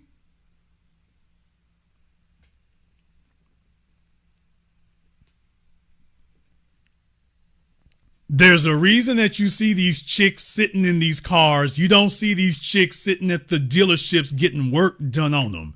Hell no. They gonna style in that little car for a minute, and then they gonna jump out and go hop back in their Nissan Murano and ride off into the sunset. What they are not going to do is actually enter this world. They looking for a man who's gonna carry that burden. You have to pay $5,000 to $7,000 a month for the car note. You have to pay thousands of dollars for handbags on top of that, and she's going to want 10 or 12 handbags. And we won't even talk about shoes. They want entire closets full of shoes. She's not going to pay that, not to maintain it. You bought the shoes once. Okay, how long are those going to last? And she's got her gym membership, and she wants to go on vacations, plural, and she likes jewelry, and she wants to get her hair did every week or every other week, and she wants to get her nails done every week. She wants a mani and a pedi. She has a skincare regimen. Part of it she'll do. The rest of it she wants somebody else to do. Do y'all realize how high that price is skyrocketed? It didn't just jump, it's rocketed out of here. Did they explain that to you when you said you wanted to enjoy this manner of living? Did they tell you how much owning one of these cars really costs? Yeah, no wonder you hear these chicks talk about it, but you don't see them living it. Well, it's easy to front. Talk to somebody who actually knows what the bill for these is.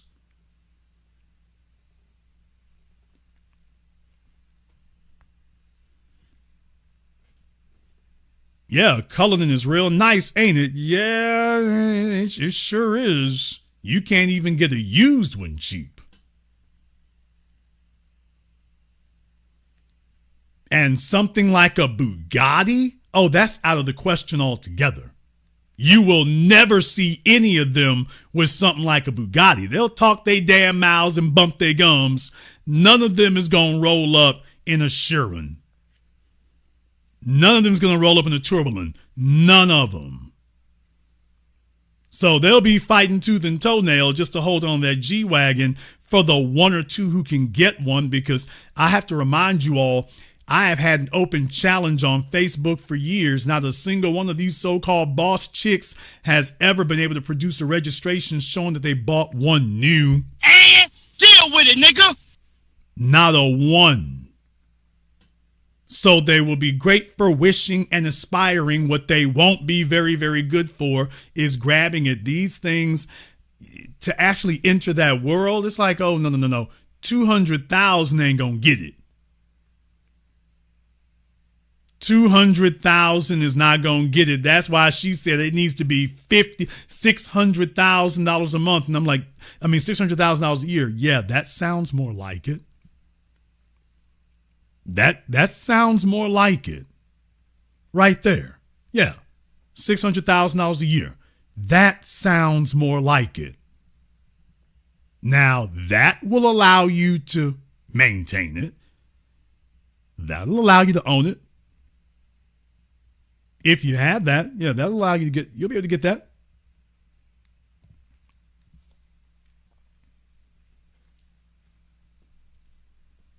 So no, she's not exaggerating those numbers. She is adding up all the things that will be, all the stuff that will take, and realizing it's like, yeah, 200,000, that's just going to keep your head above water. That you will have no ability for anything else. You can't have any fluctuations in income. You can't have any periods of non-employment. You got to get out there and make it happen all day, every day. There is no woman who's trying to figure out how to make that happen. She's worrying about BBLs and cellulite and whatnot. She is not trying to figure out how she is going to lift $500,000 a year in expenses. She's going to be like, let me go make my 150 a year in New York, and let me see if I can wrap my legs around some overpaid loser from the Middle East for the rest of this.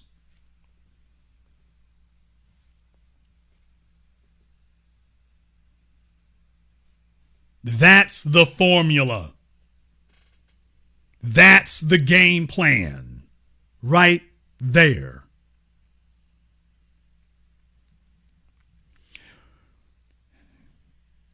Can she get it? I mean, there's going to be some loser out there who's going to try his best to meet that number. Can she hit that number maybe once every couple of years? Right now, although every year that number, the odds diminish. Right now, she can probably get it once or twice every couple of years. Sure. As far as this being a regular thing, no. I'm not being down on her. I'm not dissing her. I'm not trying to be, deprecating. I'm not saying that. What I am saying is I want us all to understand what it really is. I want us all to understand what it really is. There's not a bunch of dudes out there bidding like that. That's not what's going on. That's why these females keep talking about can you match my lifestyle? Yeah, because she got to make it on her own. But guess what? Her lifestyle does not include what you see in these pictures.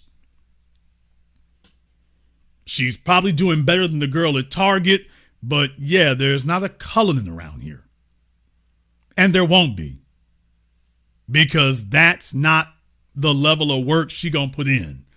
There's only so much money you can make looking cute. Cuteness is one thing, but at a certain point, a fella's going to want more value than cuteness. And then he starts realizing, you know what? Maybe I can get me a 6 that I can upgrade to a 8, and she'll cost a hell of a lot less than $50,000 a month. As a matter of fact, she'll probably go ahead and kick back $20,000, $30,000 a month. And deal with it, nigga. Because one more thing, I got to say this. One more again. Most of your so-called 8s and 10s who are, quote, models on Instagram, they's 4s and 6s to begin with, too. Damn! I mean, let's just keep it real. They done had the glow up, no hate. They've had the glow up, but before they forget getting your hair did, before you went and got your teeth did, before they went and got their teeth done, before they went and got them balloons put on their chest, before they went and had the Play-Doh people stuff their butt cheeks, before they went and got their noses done. Yeah, before they went and got their noses done and got their hairlines done. Yeah, before you got all that done.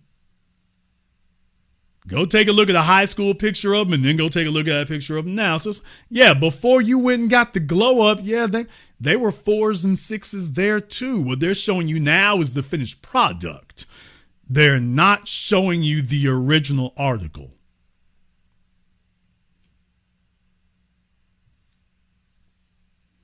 Anybody who's been to the strip club, you've seen that. Why do you think they have to spend so much money on it? You've seen that. Learn something. You've gotten the insight and analysis on this that you'll receive absolutely nowhere else. That is why they call this the business. And if you are new here, welcome to the Definitive School of Power Dynamics. We do this every Friday evening, so you are welcome to join us. Click that subscribe button and that notification bell. Join us each and every time that we are here. If you haven't been to our Patreon, the link is in the description. We do it every weekend, 12 noon Central Time. You are more than welcome to join us. I want to thank all of you for tuning in to tonight's program, live or recorded, especially those of you who call in live. You know that's the best place to be. Thank you for liking, subscribing, and sharing. Thank you to everyone who has contributed to support tonight's program on PayPal, Super Chat, Venmo. Shout out here to Woe Diggery. Thank you very much for your support tonight. We appreciate that. To Frank, Music Town, Franklin, Ree Pink. She done stuck around here. E305, Technical Brute, and everybody else here. Thank you very much for your support tonight as well. We appreciate that. I want to thank all of you for tuning in to tonight's program, live or recorded. Thank you for liking, subscribing, and sharing. And this concludes tonight's broadcast of The Business. I am your host, your brother, your humble servant, Mr. Jason Black. And until next time, my brothers and my sisters from around the world, remember, handle your business or your business will charge you $50,000.